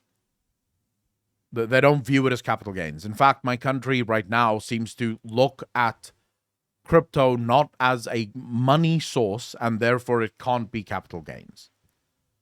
It's a weird law. Don't ask me. I'm not entirely sure, but when I spoke to my accountant, they were like, you will absolutely not get away with capital gains tax here. They're going to tax this like normal. You're going to get fucking taxed. Only in a few weeks, is it like that in my country? If you as a company have already got thousands of graphical assets for your game and you want to make even more money and convince fans they are buying a piece of history, then you'd simply mint thousands of NFTs, artificially rare, non-reproducible positions on a digital chain. Then you'd associate each position with an image, but not ownership or copyright transfer for the image itself, and then you'd sell those NFTs, positions on the chain. If someone owns an NFT, it will only maintain its value if other people want it, so they always have a vested interest in convincing you it is valuable and you should buy it. That's why NFT bros are so vocal about their support for the entire system. It's built on believing it works. So, a non-fungible token is a receipt granted to you by the owner of a specific NFT collection of your current authority in an exceptionally limited capacity over a position on a database, which is represented visually by a picture but is itself not the picture. The value of any given NFT is linked to who created it, I like who the way has you owned described it before you, who is selling it now, and which artwork, if any, is associated. You want to know the saddest thing? If we go into his comment section right now, there is guaranteed to be crypto bros butthurt as fuck with this video. Like, I can guarantee you right now, if you really dig into his into his comment section, unless of course he polices his comment section, which I don't know, but there is absolutely like crypto bros that is just butthurt over this take, because they actually believe 100% that they're buying something like property or some shit As the visual representation of it. Please don't take this video as an exclusive or comprehensive guide. This was more to explain the basics. It's worth going and doing more research on the topic and looking further into the complexities of a system that just exists to part people from their money while providing, essentially, nothing. Death Knight, so I can actually show you this was a very good video. Let's just quickly check out these comments. I just want to see. It's probably going to be like hopefully not that much, because I don't think the crypto guys, not many gamers are into crypto yet, at least. It's like buying someone's grocery receipt. So in short, the last person that ends up with the owning. Love how an MMO guy explains an NFT better than the finance YouTube channels. NFTs holds as much weight as playing make-believe as a kid. The comparison with Name a Star. So buying NFT is even dumber than I thought. The sooner this BS dies, the better. You see, this is sort of, it's not a comment from a crypto bro, but this is an extremely uninformed comment. You shouldn't wish for this stuff to die. You should wish for the stuff to mature, to actually become useful. Why would you want technology to die? Why would you ever fucking want technology to die? There's useful technologies out there. And just because NFTs right now is scammers doesn't mean it's going to be scammers forever. It just means that it's scammers right now. That's why NFTs bros are so vocal about their support for the entire system. It's built on believing it works.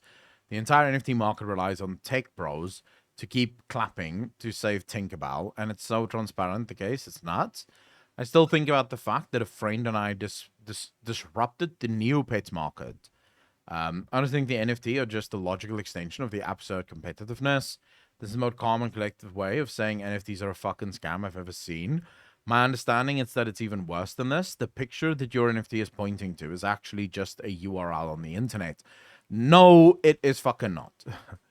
Well, actually, the way he's describing this is so fucking wrong because, yes, the picture is just a URL, but that's not the whole. You're basically taking half of what an NFT is and then saying, yeah, that's what it is. Which you can't really take just half of something and then say that's what it is because it's not just the half thing, it's the whole thing. So, yes, technically the picture is just a URL, but that's literally true for every single Etsy artist. Well, not every single one. Some of them actually do physical prints, but every single one of them that just sells the digital stuff, that's also true for them. It's also true for all of my games that I have on Steam. They are technically just a URL on the internet, right? So, technically speaking, if that's all I'm doing, so if I only take half of what the game on Steam is, then technically Red Dead Redemption is just a URL on the internet. It's not actually the game, it's just the URL. Now, thanks to the other half of what Steam is, Red Dead Redemption becomes more than just a fucking URL. Yeah? So you do sort of have to look at the whole thing. You can't just make one, like, you can't just take one part of it and then say that's the whole part of it. So it's basically actually helpful to understand NFTs as much as I thought I did. It's good to have confirmation to never take anyone who's invested into NFTs seriously. I know they are likely too dumb to be reasonable. It actually, like, there are use cases, like I said before, for NFTs. Honestly, I really appreciate how informative this video is. I'm glad people like you, whenever anyone asks me about NFTs, I'll be directing them to this video. After understanding what NFTs are, I can safely say that my preconceived notions of it being utterly stupid is correct. One of the oldest tricks in humanity. I'm actually surprised there's not a single bad comment on this video. I am surprised. I wonder if he doesn't police his, I wonder if he doesn't police his, comment section, which isn't bad. I do the same. Yeah, you can see there's no dislikes on this video. I will give it a like, though.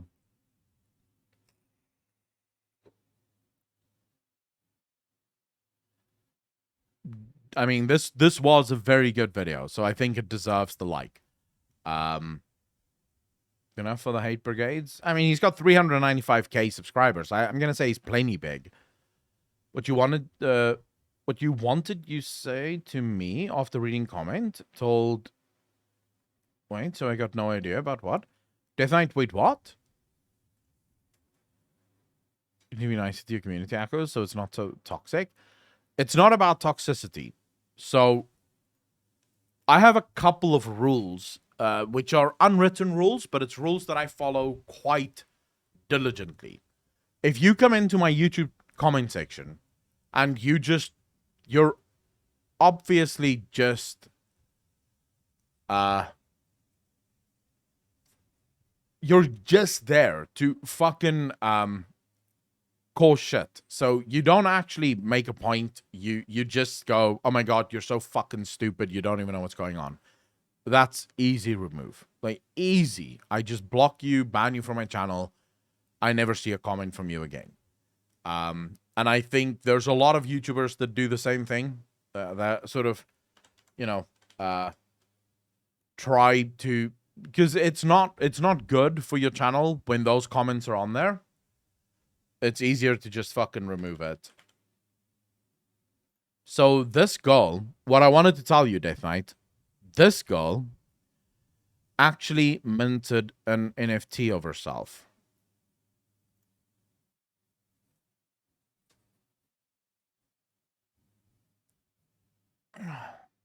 I believe this is the NFT. And it actually sold for a fuck ton. She made like millions of dollars as a result of this NFT. Now, to be fair, the NFT was actually sold as feed money for the company that they're working on. They're building blockchain social media. So her company, SoCal, I believe it's called, they're actually building a blockchain social media. So a social media where you will effectively, as the creator, so this is the technology that they're trying to create. They're trying to create a social media where the creator, so myself and say other people who make videos or post, tweet stuff or whatever, when I do that, I actually own it. So in other words, their company doesn't own it, I own it. So right now, when I put up a YouTube video, I don't own the YouTube video. YouTube owns the YouTube video, and they pay me a cut of the ad revenue. So the company that they're trying to build is one that basically says, when I put up the video, I own the video. It's my video. I can do with that video whatever the fuck I want. I can sell the copyright to the video. I can keep the copyright to the video. And then she minted this NFT of herself in order to get seed money for this project.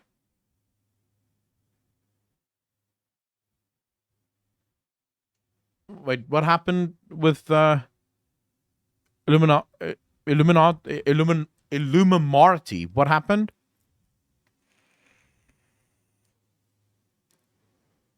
Pixel Flames, how you doing?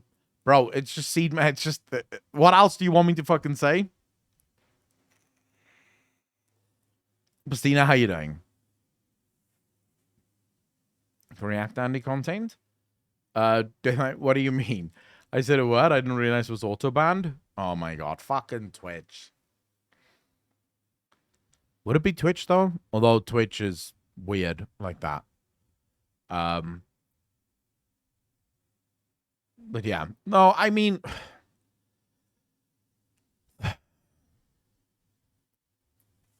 these technologies, all of them, is still very much new and in its infancy. If you really think about it, crypto isn't like...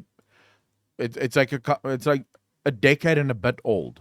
Yeah. And in terms of technology, it's still brand new. So the future of this is still very much undecided. There's still a lot that we don't know. What's going to happen, where it's going to come from, is it going to go anywhere? There's still so much that we don't know when it comes to cryptos. I'm excited for the future, but I fucking loathe what it's doing right now. Like, what they're doing with some of the stuff right now just pisses me off so fucking much. I join and all I see is a goal on screen and someone saying, and that's how she got her seed money. No. Okay, so the girl you just saw is just the girl that sold an NFT of herself in order to get seed money for her company to go live. I don't think Simp is on autoban. I don't think we've ever put Simp on autoban. And you just typed it there, Niara, and nothing happened to you, so pretty sure it's fine.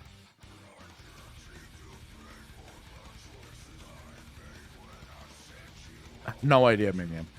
Did you hear how many GPUs Facebook is hoarding for their metaverse? No, Pixel Flames. I have not. Ah, yes, Twitch bans that. That is a Twitch one. So Twitch doesn't auto-ban it, but we had to auto-ban it because if people in your chat uses it, Twitch can get pretty weird with the creator. Notification from Newegg. They are 21 years old. Jesus. True, it's just sad that big companies use it for scammers. Well, the truth is, big companies are always going to use almost fucking everything for scammers, you know? Because right now, I like channel go ban. The issue with Twitch and the reason so many of us are so fucking afraid to do anything on Twitch is because you never know what's going to get you banned on Twitch, right?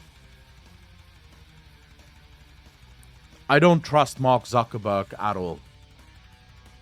Is there anyone in this chat that trusts Mark Zuckerberg? When I look at Mark Zuckerberg, he just doesn't look like a very trustworthy guy to me. We'll push it on the games. Is it going to be good or bad? Who knows? Effect, right now in its current state, companies pushing NFTs on their games is absolutely bad. because they are going to catch a lot of unwilling and unwitting participants into this world where they think they get something that they're not actually getting.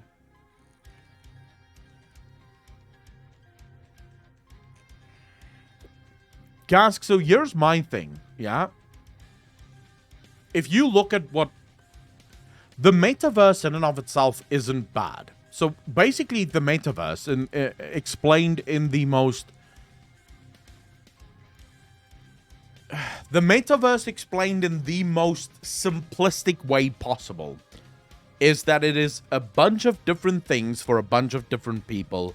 It really depends on who you are and who you ask. Because the metaverse isn't a single thing. It depends on the company that runs it. Or that wants to set up their metaverse. But effectively, as someone said, Pixel Flames there said, Second Life is a good example of a metaverse. There are auctions for real money in Second Life every week where people spend a lot of money on doing things. You can build houses and people can buy those houses. So it's basically become a universe, right, within our universe where people can do basically anything. You can get married, you can live there, you can do business there. There are actually physically people whose job it is to build houses in Second World, and whose job it is to, build chairs and shit in Second World. So the metaverse is effectively a nice way of saying the real world, but digitally. That's it. Yeah. That is the metaverse. Now, you listen to companies like Microsoft when they speak about their metaverse, specifically when Phil Spencer speaks about the metaverse, and it comes down to more of a collective place. So in other words, one place that includes all of the games that you could possibly ever play. So rather than having to go to 100 different websites in order to get a game to play, you go to one website and you get all the games that you want to play on that single place, right? That single sort of warehouse is where all the games is. So in that regard, Steam would be a good example of sort of a metaverse. The only difference is, in order to be a metaverse, Microsoft wants you to pay $15 a month, and then you can play any of those games as much as you want. Doesn't matter. Now, for a lot of these people, so Bill Gates, for example, when he spoke about the metaverse that he is planning on, he wants a world where he actually thinks... he wants a world where people do meetings inside this world, where people relax in the world, so no one goes outside anymore. Everyone is just in this world, and that's where they are. You go to school in this world, you go to university in this world, you basically do everything that you would do today, only in this world. And they would probably go so far as to say, even if you wanted to buy food, right, there'd be a supermarket in the metaverse.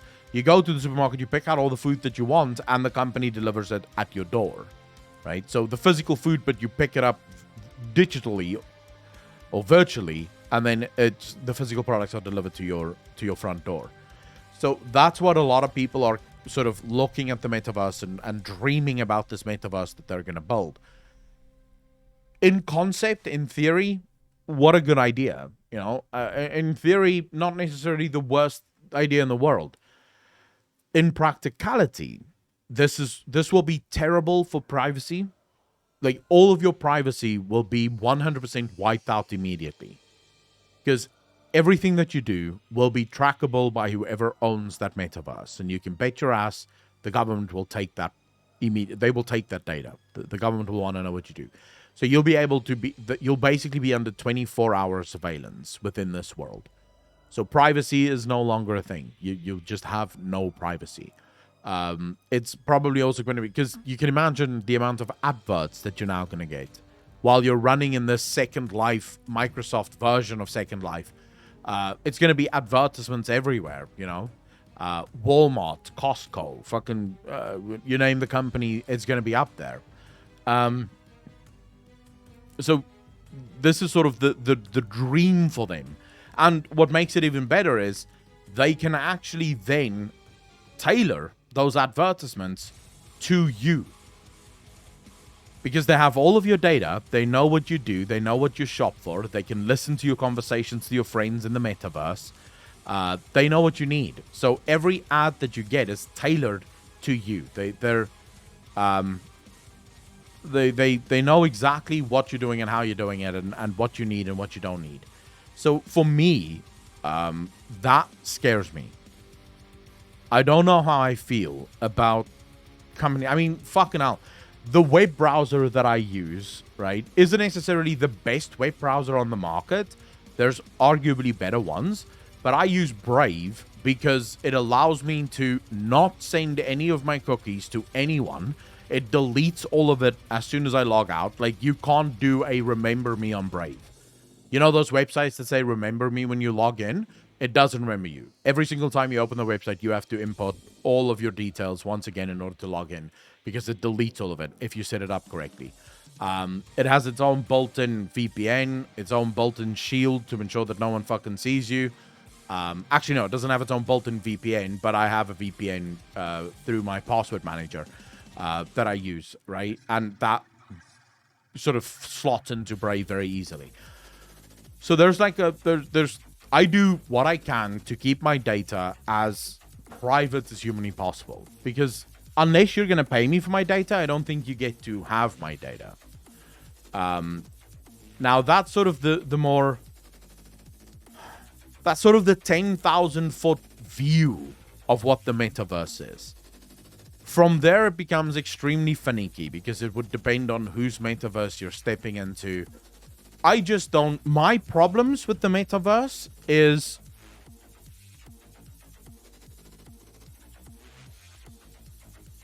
Is that how humans were meant to live? That's my problem with the metaverse. I don't think human beings were meant to live in a digital world. Because I don't think that digital affection... I don't think that digital friendships can ever replace real life stuff. No matter how you try to think of it, I do not believe... I think you still need real life interactions. I think you still need real people around you. I think what you're going to end up with, and we've seen this just with the pandemic, suicides are through the fucking roof thanks to pandemics. Like, they're absolutely crazy high thanks to people being locked inside their homes and not allowed to leave at all, right? You have depression spiking all over the place. People are tired. People are worn out thanks to these lockdowns. And we're not even talking about the metaverse being a thing. We're literally talking about, we had to stay home in order to fight the virus. So I don't think it's going to lead to anything good. If that makes sense. I don't think that this dream that billionaires like Bill Gates have is going to lead to a good place for humanity. I think it's going to lead to a lot of bad shit for people. Have you seen or heard what is going on with the Mars Chocolate Company? I have no idea, Ovain. What's going on there?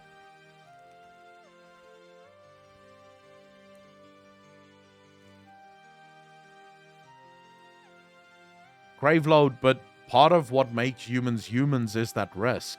I also don't think it's healthy to remove people from risk. Locked with their wives, females with their husbands, suicide rates when brr. Being charged with child labor. Wait, what? The Mars Chocolate Company is being charged with child labor. No way. Link that to me.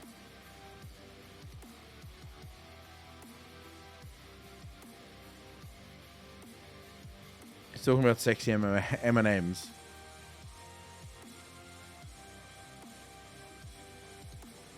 My daughter missed her high school graduation. That day, 1,000 people held a George Floyd protest in the streets while she had to sit at home and have her diploma delivered. Must suck. Although we don't have graduation in South Africa. You just go to the school and you pick it up. There's no real ceremony.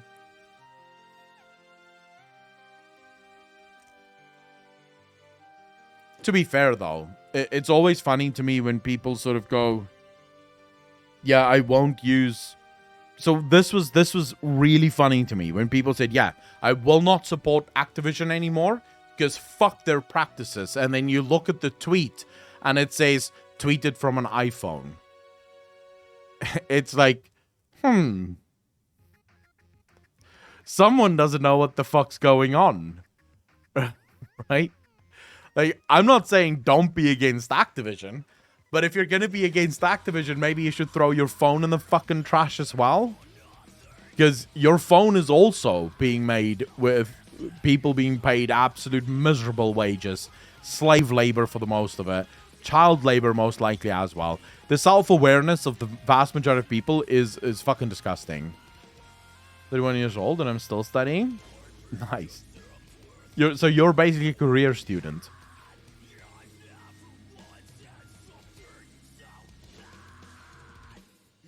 Bro, the self-awareness of these activists on Twitter is laughable. The same as tweeted from an iPhone. There is no ethical consumption under capitalism. Danma, what capitalism?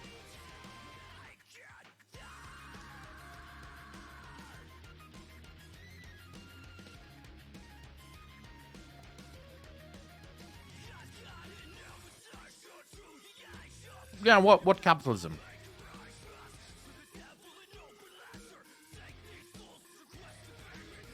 I don't disagree with anything you just said there, but I do disagree with your word of the use of the word capitalism. Can you show me the capitalist country? Name a capitalist country. Just one. I'll settle for one. The answer is much harder than you think. I'm using a 5-year-old Galaxy S8. Too cheap to buy a new phone. Yeah, I'm using like a cheap Samsung as well. I'm asking a very straightforward question. Name a capitalist country.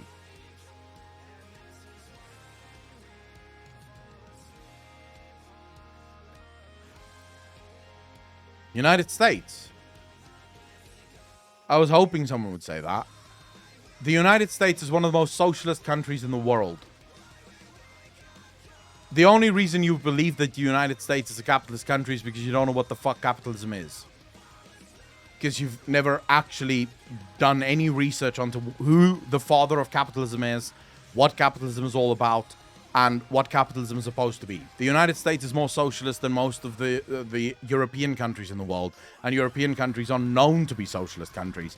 So the fact of the matter is, yeah, you'd need to figure out, you'd need to first tell me which capitalist country you're referring to before we can start having a conversation about capitalism. The father of capitalism is a man by the name of Adam Smith. When he invented, or when he dreamt up his philosophy around capitalism, it wasn't actually called capitalism. Capitalism is a swear word that was invented by the French socialists because they couldn't actually find a way to insult free marketeers, because free marketeers literally just believe in the freedom of people to better their own lives without the interference of government. Now, Adam Smith came up with the idea of free markets. The idea of a free market is a market with as little as possible interference by the government in order for people to have complete freedom to better their own lives. Now, do you know how Adam Smith came up with his theory of the free market? The man lived in Scotland at a time when people would travel the world to bring spices and other things back from India to sell it in Scotland. The problem at the time was that in order to actually get the right to sail across the world, taking the risk upon yourself, also paying for the boat and everything else, you needed a piece of paper from the king. You would pay the king for this piece of paper, and then the king would give you permission to actually sail across the world and buy your spices. Upon arriving back in Scotland, the king would lay claim to a portion of your haul, taking no risks upon himself as taxation. Because, of course, why wouldn't the king? Now, for Adam Smith, this was an incredible problem because he was looking at the dock workers that worked on these docks that would, for the rest of their lives, never be able to afford a boat and also paying the king in order to go and get spices. So, Mr. Adam Smith came up with a new economic theory. His economic theory was as follows. If you as a worker have the ability to get a boat, you should absolutely be allowed to sail that boat to wherever the fuck you want and bring back whatever you can get to sell to whomever you can. That is the fundamental principle of free markets. Adam Smith actually said, Luge, thank you so much for the tier 1 sub, dude, really appreciate that. 4 months in a row. Thank you, thank you, thank you. Adam Smith actually fundamentally stated that he dreams of a world where boats are coming back and forth by the thousands in and out of the Scottish harbour by normal people making their lives better. He viewed the king as an absolute object and obstruction to the betterment of other people's lives. Now, I will ask again, please name a capitalist country in this world. Name the country where you do not need permission from the government in order to open a business. Name the country where red tape doesn't completely tie your hands to actually do the things that you care to do. There is no country in the world like that. Every single country that you could possibly mention to me that you would think is capitalist have more red tape and more regulations than anything else. The markets are less free than what they are regulated for, which allows for normal people zero movement to actually be able to open businesses and actually be able to better their lives, because you need the government to tell you whether or not you're being safe enough. You need the government to tell you whether or not your shop is big enough. You need the government to tell you whether or not you may or may not use fire. You need the government to tell you whether or not you may or may not use these tiles and these things. It's an endless list of things that kills the ability for any individual human being to actually be able to do their jobs, to live their lives and make their lives just that little bit better. There is 0 capitalist countries on this world. The biggest lie the government ever managed to tell the American people, and I blame the left and the right for this, is that bullshit idea that they live within a capitalist country. The Democrats and the lefties scream about capitalism being so evil, calling it late stage capitalism, not having a fucking clue what capitalism means. The right tells you capitalism is so great, look at capitalism is so great, not having a fucking clue what it means. The truth of the matter is both of these sides are trying to fuck you into a bad system with neither of them having a goddamn clue what this system actually is. They're living in a system where the government fucks you and they tell you this is the free market. Bullshit.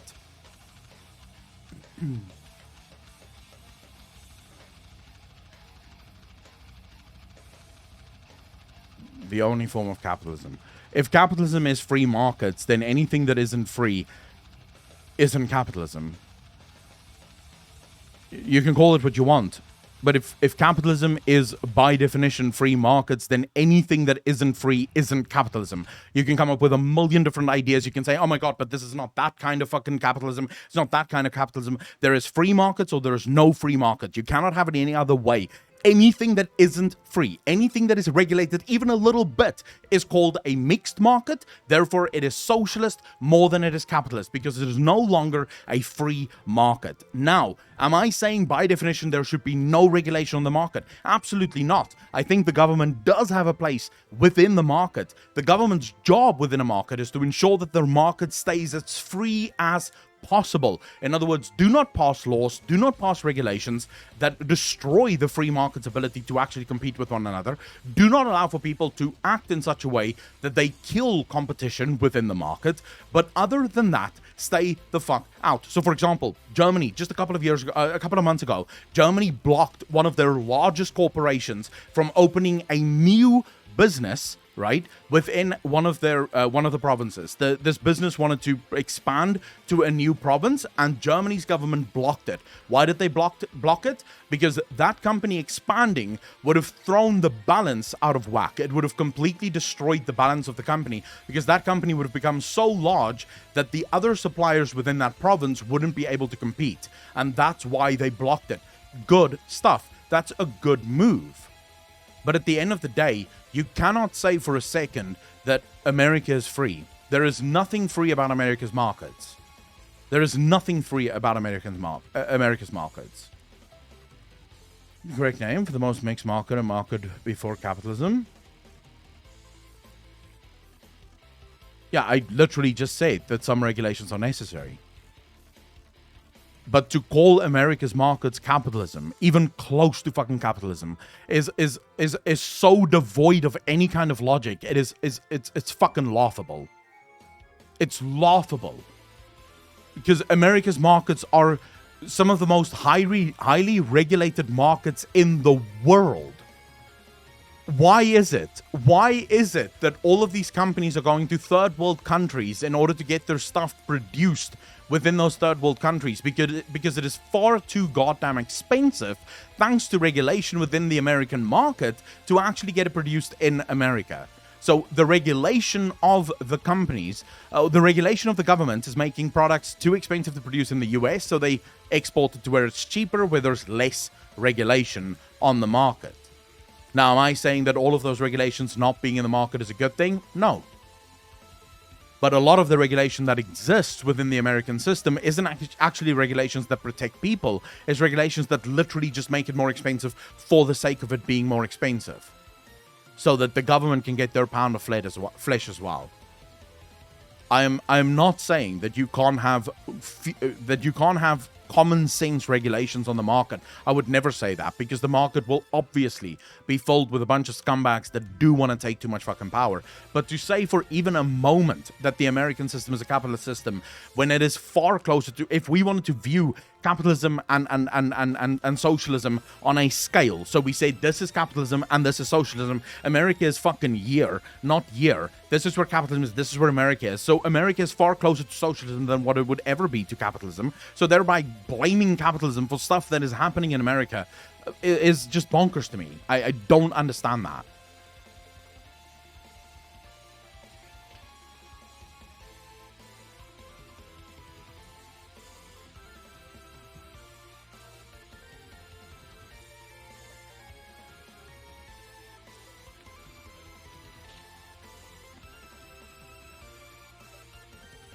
Sorry, I get really fucking heated when I hear people, especially lefties, dude, like, fuck my life.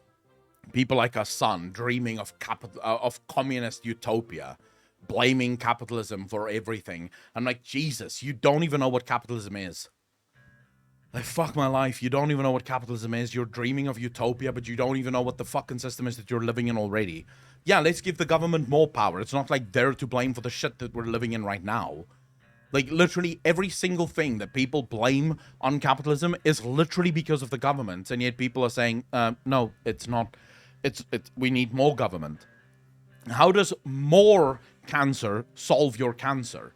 I don't understand it. It's literally the same as you suffer from cancer, but what we're going to do is we're just going to give you more cancer. Go stand in the sun for 2 hours every single day during the peak of daylight.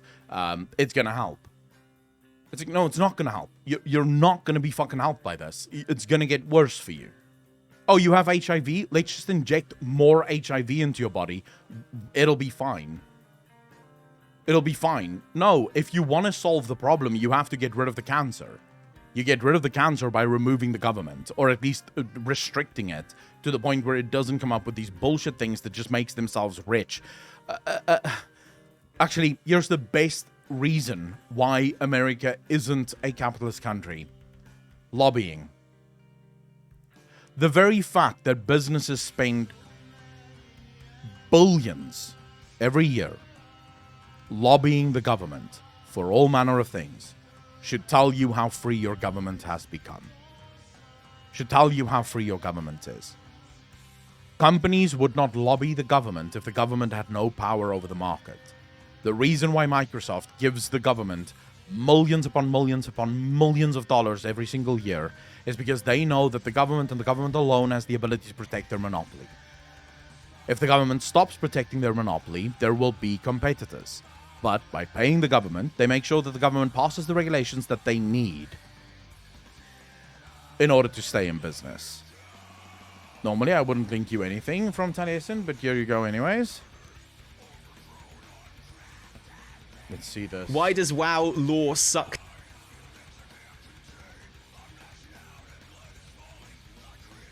Why does WoW lore suck today? They increased in diversity a lot in recent years. Oh my fucking god. What? That is one of the worst faith arguments I have ever heard in my entire fucking life. I don't think you're Taliesin, that's not true. That's not true. The worst faith arguments I've ever heard comes from you. After that, maybe, but definitely you first. Life. I just want you to know, Fedora dude, everyone can see exactly what you're trying to do with that question. Everyone can see the bad faith that you're hearing. Everyone knows exactly what they would find if they went to your Twitter mentions. Oh, you are a fucking moron, Taliesin. Okay, listen here, bro. Listen here. It is absolutely fine if we want to have a debate over whether or not woke bullshit kills companies. The evidence is that it absolutely does. Every single company that goes woke loses crap tons of money as a result of that. Now, could we say that there is an argument to be had here? Of course we can say there is an argument to be had here. What the fuck are you talking about? You don't even know what the hell you're talking about. Because we could have that argument. I'm not saying that Fedora is correct.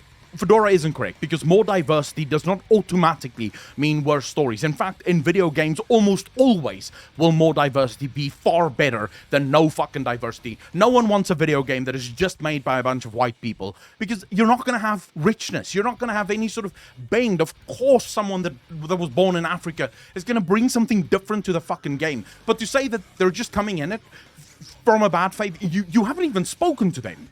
You haven't asked them a question. You've just gone off. Literally, they've made an assumption. They've put forth an argument. Have the fucking argument. Don't just go straight up and go, oh my god, we all know why you're doing this. It's because you're a fucking racist, isn't it? It's because you're a racist. Have you asked them? Have you spoken to them? Have you spent some time to try and figure out what the fuck they're thinking? No, because you're too stupid to actually do that. Everyone knows who you are. You are fooling literally no one. You got a response, though? Everyone pointed at me and laughed when I pissed myself. Got a response, though? Oh, yeah! I pissed my pants. And everyone pointed at me and laughed. And said, look at that fucking idiot who just pissed his pants. Got a response, though. I pissed my pants. I pissed my pants. I can't. Does he get to any sort of proper conversation here, or is this all he does? Because it seems like this is all he does. Because the dude doesn't actually have the intelligence to argue the point. You have to understand something about Hassan Piker, Taliesin, these guys, Vosh. You have to understand something.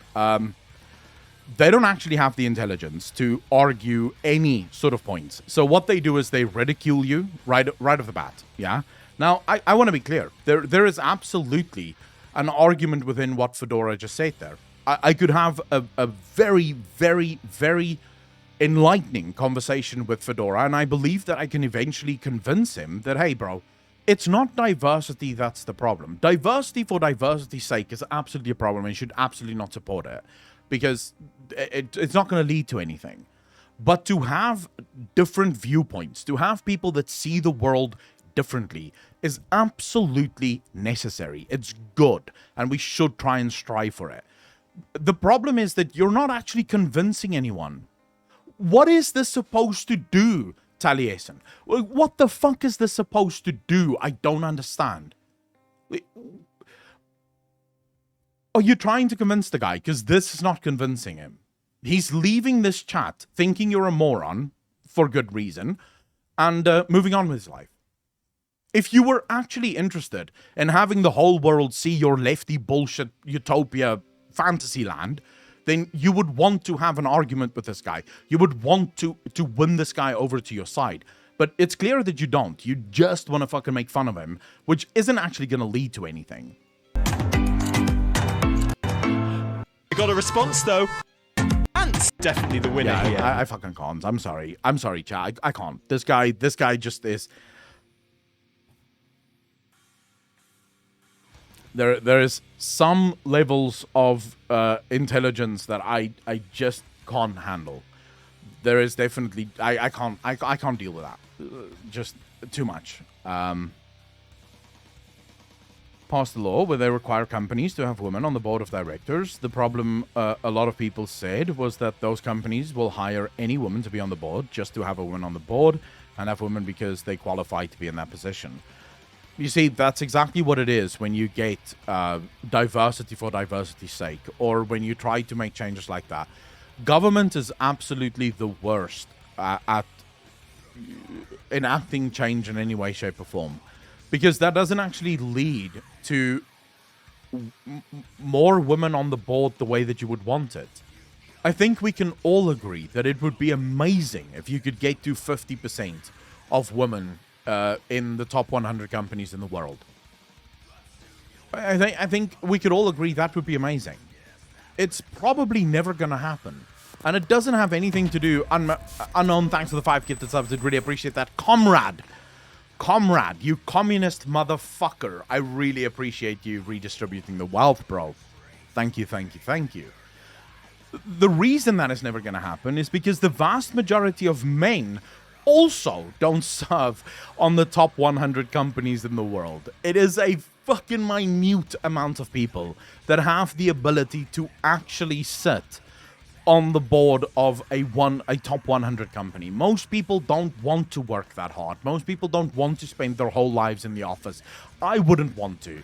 If you told me, hey bro, you can be super fucking rich, but you're gonna have to work in an office for 16, 17 hours a day, I'd be like, fuck off. I don't want to. I don't feel like it. It's not fun. The fact of the matter is that men and women make different choices in life. They do. There are a small minority, and it's actually also true. So let me just give you, let me try to explain the logic to you. Hermits. There are far more male hermits than what there are female hermits, right? There is a much bigger subsection of men that is more than happy to remove themselves from society and never deal with society again. Now, that same mindset, slightly altered, is probably what you get within these people that get to the top 100 companies in the world. These are people who they don't give a fuck about their families. They don't give a fuck about children and raising children or anything like that. They work non-stop. The vast majority of women, and I'm not saying all women because there are actually women that would do that, would probably not choose that. You know, they make different choices. They want to do different things. They don't want to, spend their entire life in a job that is boring and fucked up, and it just doesn't fit what her worldview would be. So the same way that I will never get to be in the top 100 companies in the world, the CEO of a top 100 company, most women won't get there.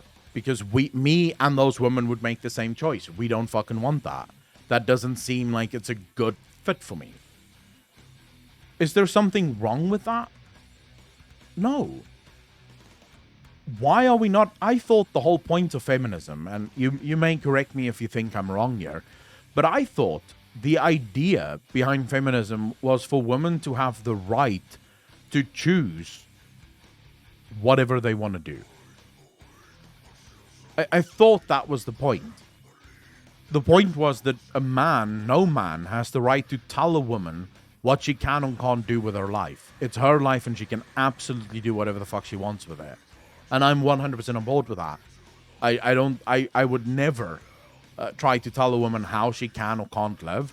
I don't think that's fine. I don't think it should be allowed, right? But now it seems like we're getting into this world where we're almost forcing women to do things. Like we're saying, no, you have to.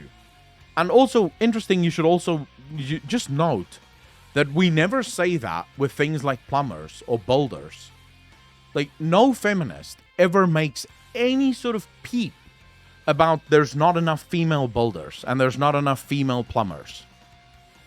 Not a fucking peep. Because the truth is, by the way, that those jobs are by and large dominated by men. There are far more male builders than there will ever be female builders. There are far more male plumbers than there will ever be female plumbers. Not a single feminist goes, yeah, we need to get that 50-50. Those are not the cool jobs, right? Those are not the office jobs. No, those are the fucked up jobs. Who gives a shit about those jobs? The men can do them. We want the cool shit. No, if you want full 50-50, maybe we should do everything 50-50, you know?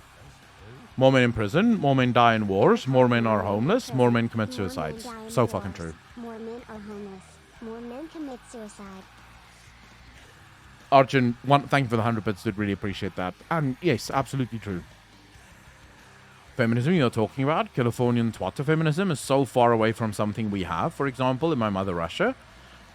True, but I think a lot of people get swept up in it. But I do want to say, though, that the vast majority of women that I know, like the vast majority of women that I know, don't buy into this shit. Like, just don't. They have no interest in living this way. They have no interest in... The vast majority of women don't hate men. You know, they don't hate men. They don't see it as a competition. And I happen to think that's quite healthy, considering the fact that we need humans to get along in order for the human species to actually exist. I call me crazy, but I think if men and women were at war, it would be very bad for the human race as a whole. I might be wrong. Maybe you could show me how men and women go to war and the human race is just fine. We should get along. I don't think it should be a competition, and I don't think... We are different. We're not the same. Men and women will never be the same. We are very different. That doesn't mean we're not equal. Of course we're equal. Of course we're equal, but we're not the same. And to try and pretend that we are, I think, is fucking harmful to women. I think it harms women more than it actually helps. To try and pretend that women is exactly the same as men.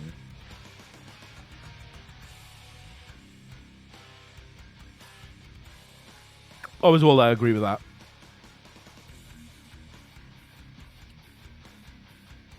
Well, most leaders are men.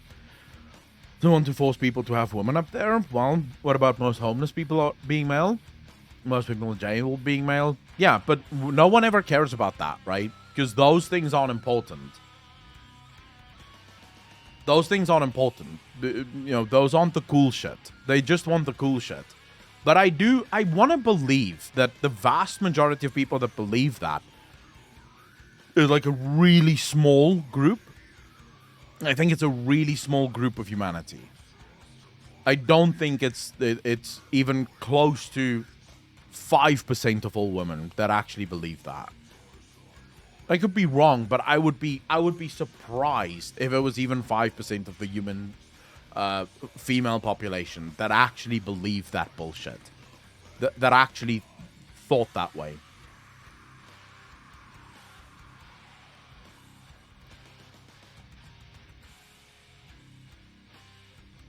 The only real feminists are men who respect women. I don't call myself a feminist. I just call myself human, and I treat every single person exactly the same. And that's it. I don't like the word feminist because I don't actually know what it means. It means too many things to too many people, and I don't like that. Concepts are supposed to make things easier to understand, not harder. And the fucking problem with most of the concepts we have today is they make it almost fucking impossible to understand anything.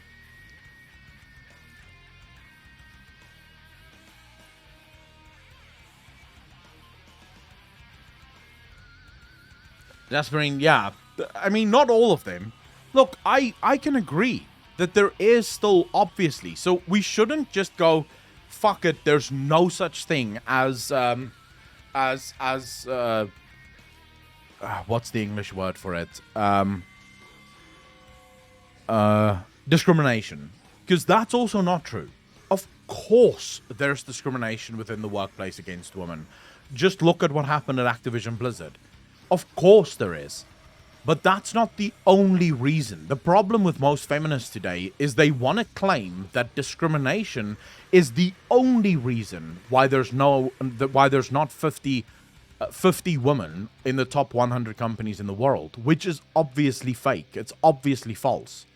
Because it may be one of the reasons, but it's definitely not the only reason. There is a bunch of other reasons, and discrimination is one of those reasons. But it's not the only reason. And that's my problem, that's my thing with both right-wingers and lefties. Like, the righties and the lefties love to do this. They love to take arguments and sort of boil it down to its most easy and idiotic explanation. And I fucking loathe that. I loathe that. We had this conversation before about abortion. The left would have you, would literally just tell you, no, you should be able to kill, you should be able to kill a baby right up until the day before it's born. And before you go, that's not true, I promise you it is. I've seen the leftists argue for late stage abortion at the will of the woman. The right would have you believe that abortion is never okay, and you should not kill babies. That is such an oversimplification of the fucking issue. It's surreal. The issue is far more nuanced than that. You cannot say that the man has no right to speak at all on abortion. You can't say that, because it's more nuanced than that. You can also not say that the woman has absolutely no right to commit abortion ever. What the fuck are you saying? We should have a conversation as equals about what exactly we can do to alleviate as much of the problem as possible. And the answer cannot be, and this is where we sort of have to come to compromises where both sides are a little bit upset. So my compromise for this would be fairly easy. Up until a certain point, the point where we believe that a baby is still not a baby, we should say, and I believe in South Africa it's something like, is it 30 weeks? Fucking hell. At what point do most doctors consider the baby now sort of viable? So if the baby were to be born then, it could actually survive. It's going to be tough, but you could actually save it. It's like, but there's a point. Let's say it's 30 weeks or some shit like that, right? The thing is, we can absolutely say, up until that point, a woman can have the right to abort the baby. After that point, only for medical emergencies. So if the woman is going to lose her life, then yeah, sure. But other than that, no. Sorry, you had more than enough fucking time. You didn't do it. Right? You didn't do it. You had more than enough time. No more. There's no other discussions about this. Because you can't tell me, well, it took me fucking 120 days to figure it out. No. You don't get 120 fucking days and then you decide, like after 180 days, you decide, no, I don't actually want it. You had more than enough time. You can't now do it. The only place where I think it's still quite difficult to figure out what we're going to do with this would be the father. We have to be able to have a conversation and not scream at each other. And I don't know what the answer is here. I want to be clear. I do not know what the answer is. But there has to be at least some conversation around what voice does the father have. If we're saying he has no voice, then at least let's have that conversation as to how that would influence the father about the fact that he has no voice in this, right? Fire Galactic Gamer, thanks for the follow, dude. Really appreciate that. Welcome to the channel. Thank you, thank you, thank you. But we should be able to have that conversation. The problem is that both the left and the right want to shut down the conversation by diluting the argument down to the most idiotic version of it that just shuts down all communication across the board. We can no longer communicate about this. Fuck off. You're not allowed to talk on it. It's like, what are you doing? This is not the way to solve the problems of the world, by just shutting people down.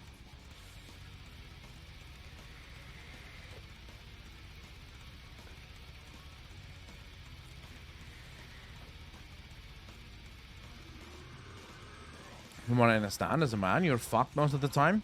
Well, yeah, but that's actually worldwide almost, but specifically in the US, yes. If you get divorced, the man usually gets fucked.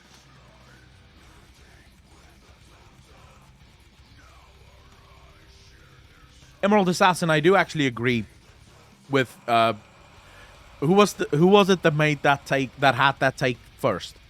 Was it fucking hell, what's his name? The comedian. Oh, for fuck's sake, dude. Dave Chappelle. Dave Chappelle had that take the first time where he sort of said, if women have complete control over their bodies and they can have an abortion, that's perfectly fine. But then a man should also be able to say, well, I don't want the child, so I will not pay for it. That would be the fair way, right? That would be fair. Because then you are basically saying, you know what, fuck you. You don't get a choice. You don't get to speak on my body. But then at the same time, you have to say, then you don't get to speak on my wallet. So what are you guys talking about? Fire Galactic Gamer? Fuck knows. I wish I could tell you, but chat, we're going all over the place. This is a wild ride today. So I've got the house and car and dog and most of the appliances, but I got lucky. Nice. That is not how the courts see it. Very true. Fuck getting held hostage into parenthood. Look, personally, if you ask me what my opinion is, you should absolutely, if you made a baby with a girl, you should absolutely take responsibility for that. But I am very big on responsibility. I believe that you should take responsibility for your actions. That's actually, if I wanted to make an argument against abortion from a moral standpoint, I question what does it do for a society when it's so easy to shift off or just throw off your responsibility. Right? Because every single person that knows anything should know that having sex will most likely at some point lead to pregnancy. And pregnancy is the consequences of your actions. And I'm not entirely sure, but like I said, I've no idea what this would mean psychologically. I don't even know if this has ever been tested psychologically. But what does a society look like when no one takes responsibility for their actions at all? Does that lead to a better or a worse society? That's a philosophical question that I sadly can't answer. But I do wonder about it. That's sort of the only moral argument I could perhaps make against abortion. I don't know if that argument would stand up to scrutiny, though. I think I could scrutinize that argument to the point where it falls apart. So from a moral standpoint, it becomes very difficult. But my own view is that when you do something and there is consequences to your actions, you should father those consequences. You should absolutely accept those consequences and figure out how to work through it, because I think it leaves you a better man at the other side. More citizens and powerless when it comes to abortion. True, but it's hard. These are hard questions, right? Vanity, how you doing? Even if you don't take responsibility, you suffer the consequences. True. Use your own if you don't know the goal. Wait, clean one. What are you two talking about? What's the argument here?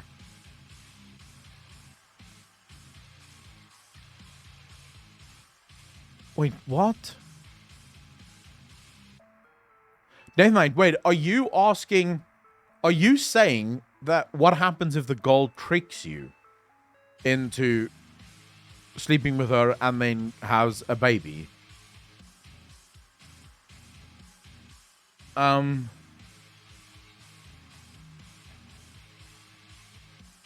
So the chances of that happening, I'm not sure if it warrants a conversation. Like, the chances of that happening. It's like people that use rape as an example of why abortion is good. Rape is an extremely rare circumstance that almost anyone with half a brain agrees you should absolutely not be forced to keep the baby. It's actually one of my biggest reasons why I fucking loathe listening to Ben Shapiro speak on the issue.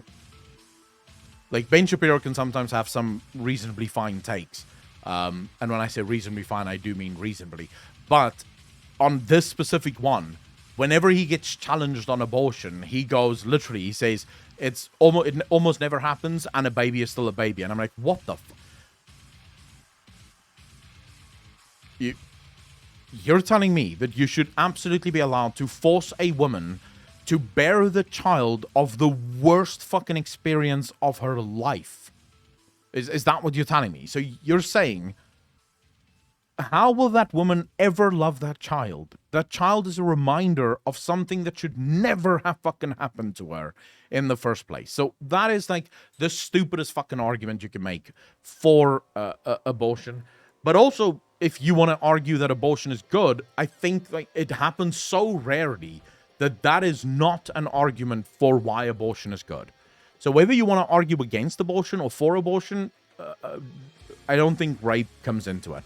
Because I would actually say rape would qualify under the same circumstances as medical emergencies. Because that is something that it was forced upon you. You did not choose this in any way, shape, or form. That being said, your argument, Death Knight, my problem with that is the amount of times that a girl would... Now, I'm not talking about a girl trying to trick you into believing that you're the father of a baby that isn't born, because that does happen, right? You want to break up with the girl, she pretends to get pregnant in order to, get a couple of more weeks before you figure out, wait a second, why aren't you getting fat? That obviously happens, but we're talking about a girl that managed to trick you 100% into fathering a child. How would you do that? How would a woman do that?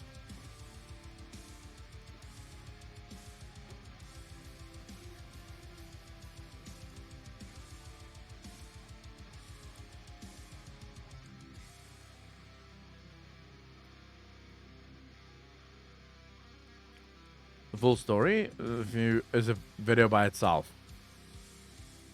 You see, I think that would probably come down to, again, there I would say that the guy absolutely has the right to say he doesn't want the child. You can't force the woman to get an abortion, because then you're getting into that weird thing of, can you actually force someone to get a medical procedure if they don't want it?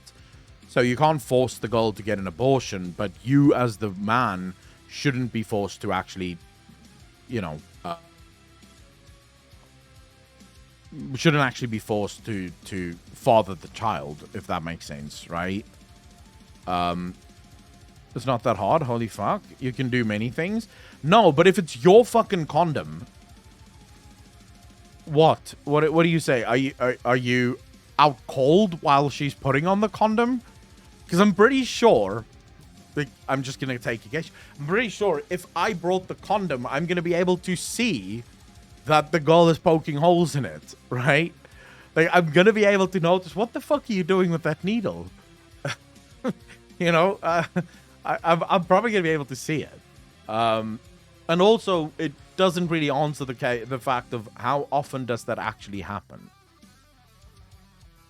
Because I'm not saying it doesn't happen. It probably does. It's human beings. There's always going to be stupid shit that happens. But I don't think it happens often enough that we have to have a conversation about it. I don't think it's a problem that needs solving, if that makes sense. Once we've solved all of the other glaring problems in the world, we could circle back to this one.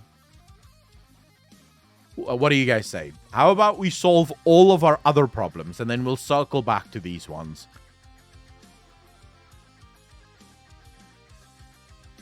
John, how is it bullshit? How exactly is it bullshit? The forest for the trees. She doesn't have to poke holes in your condom. They're sneaky one that will get... I'm not saying it's impossible, but it would be difficult.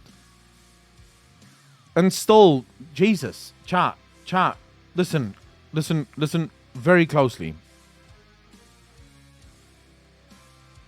Even if it's fucking easy that a girl can trick you and destroy the condom and no problem, right? Even if that is easy, the question still remains, how often does that happen?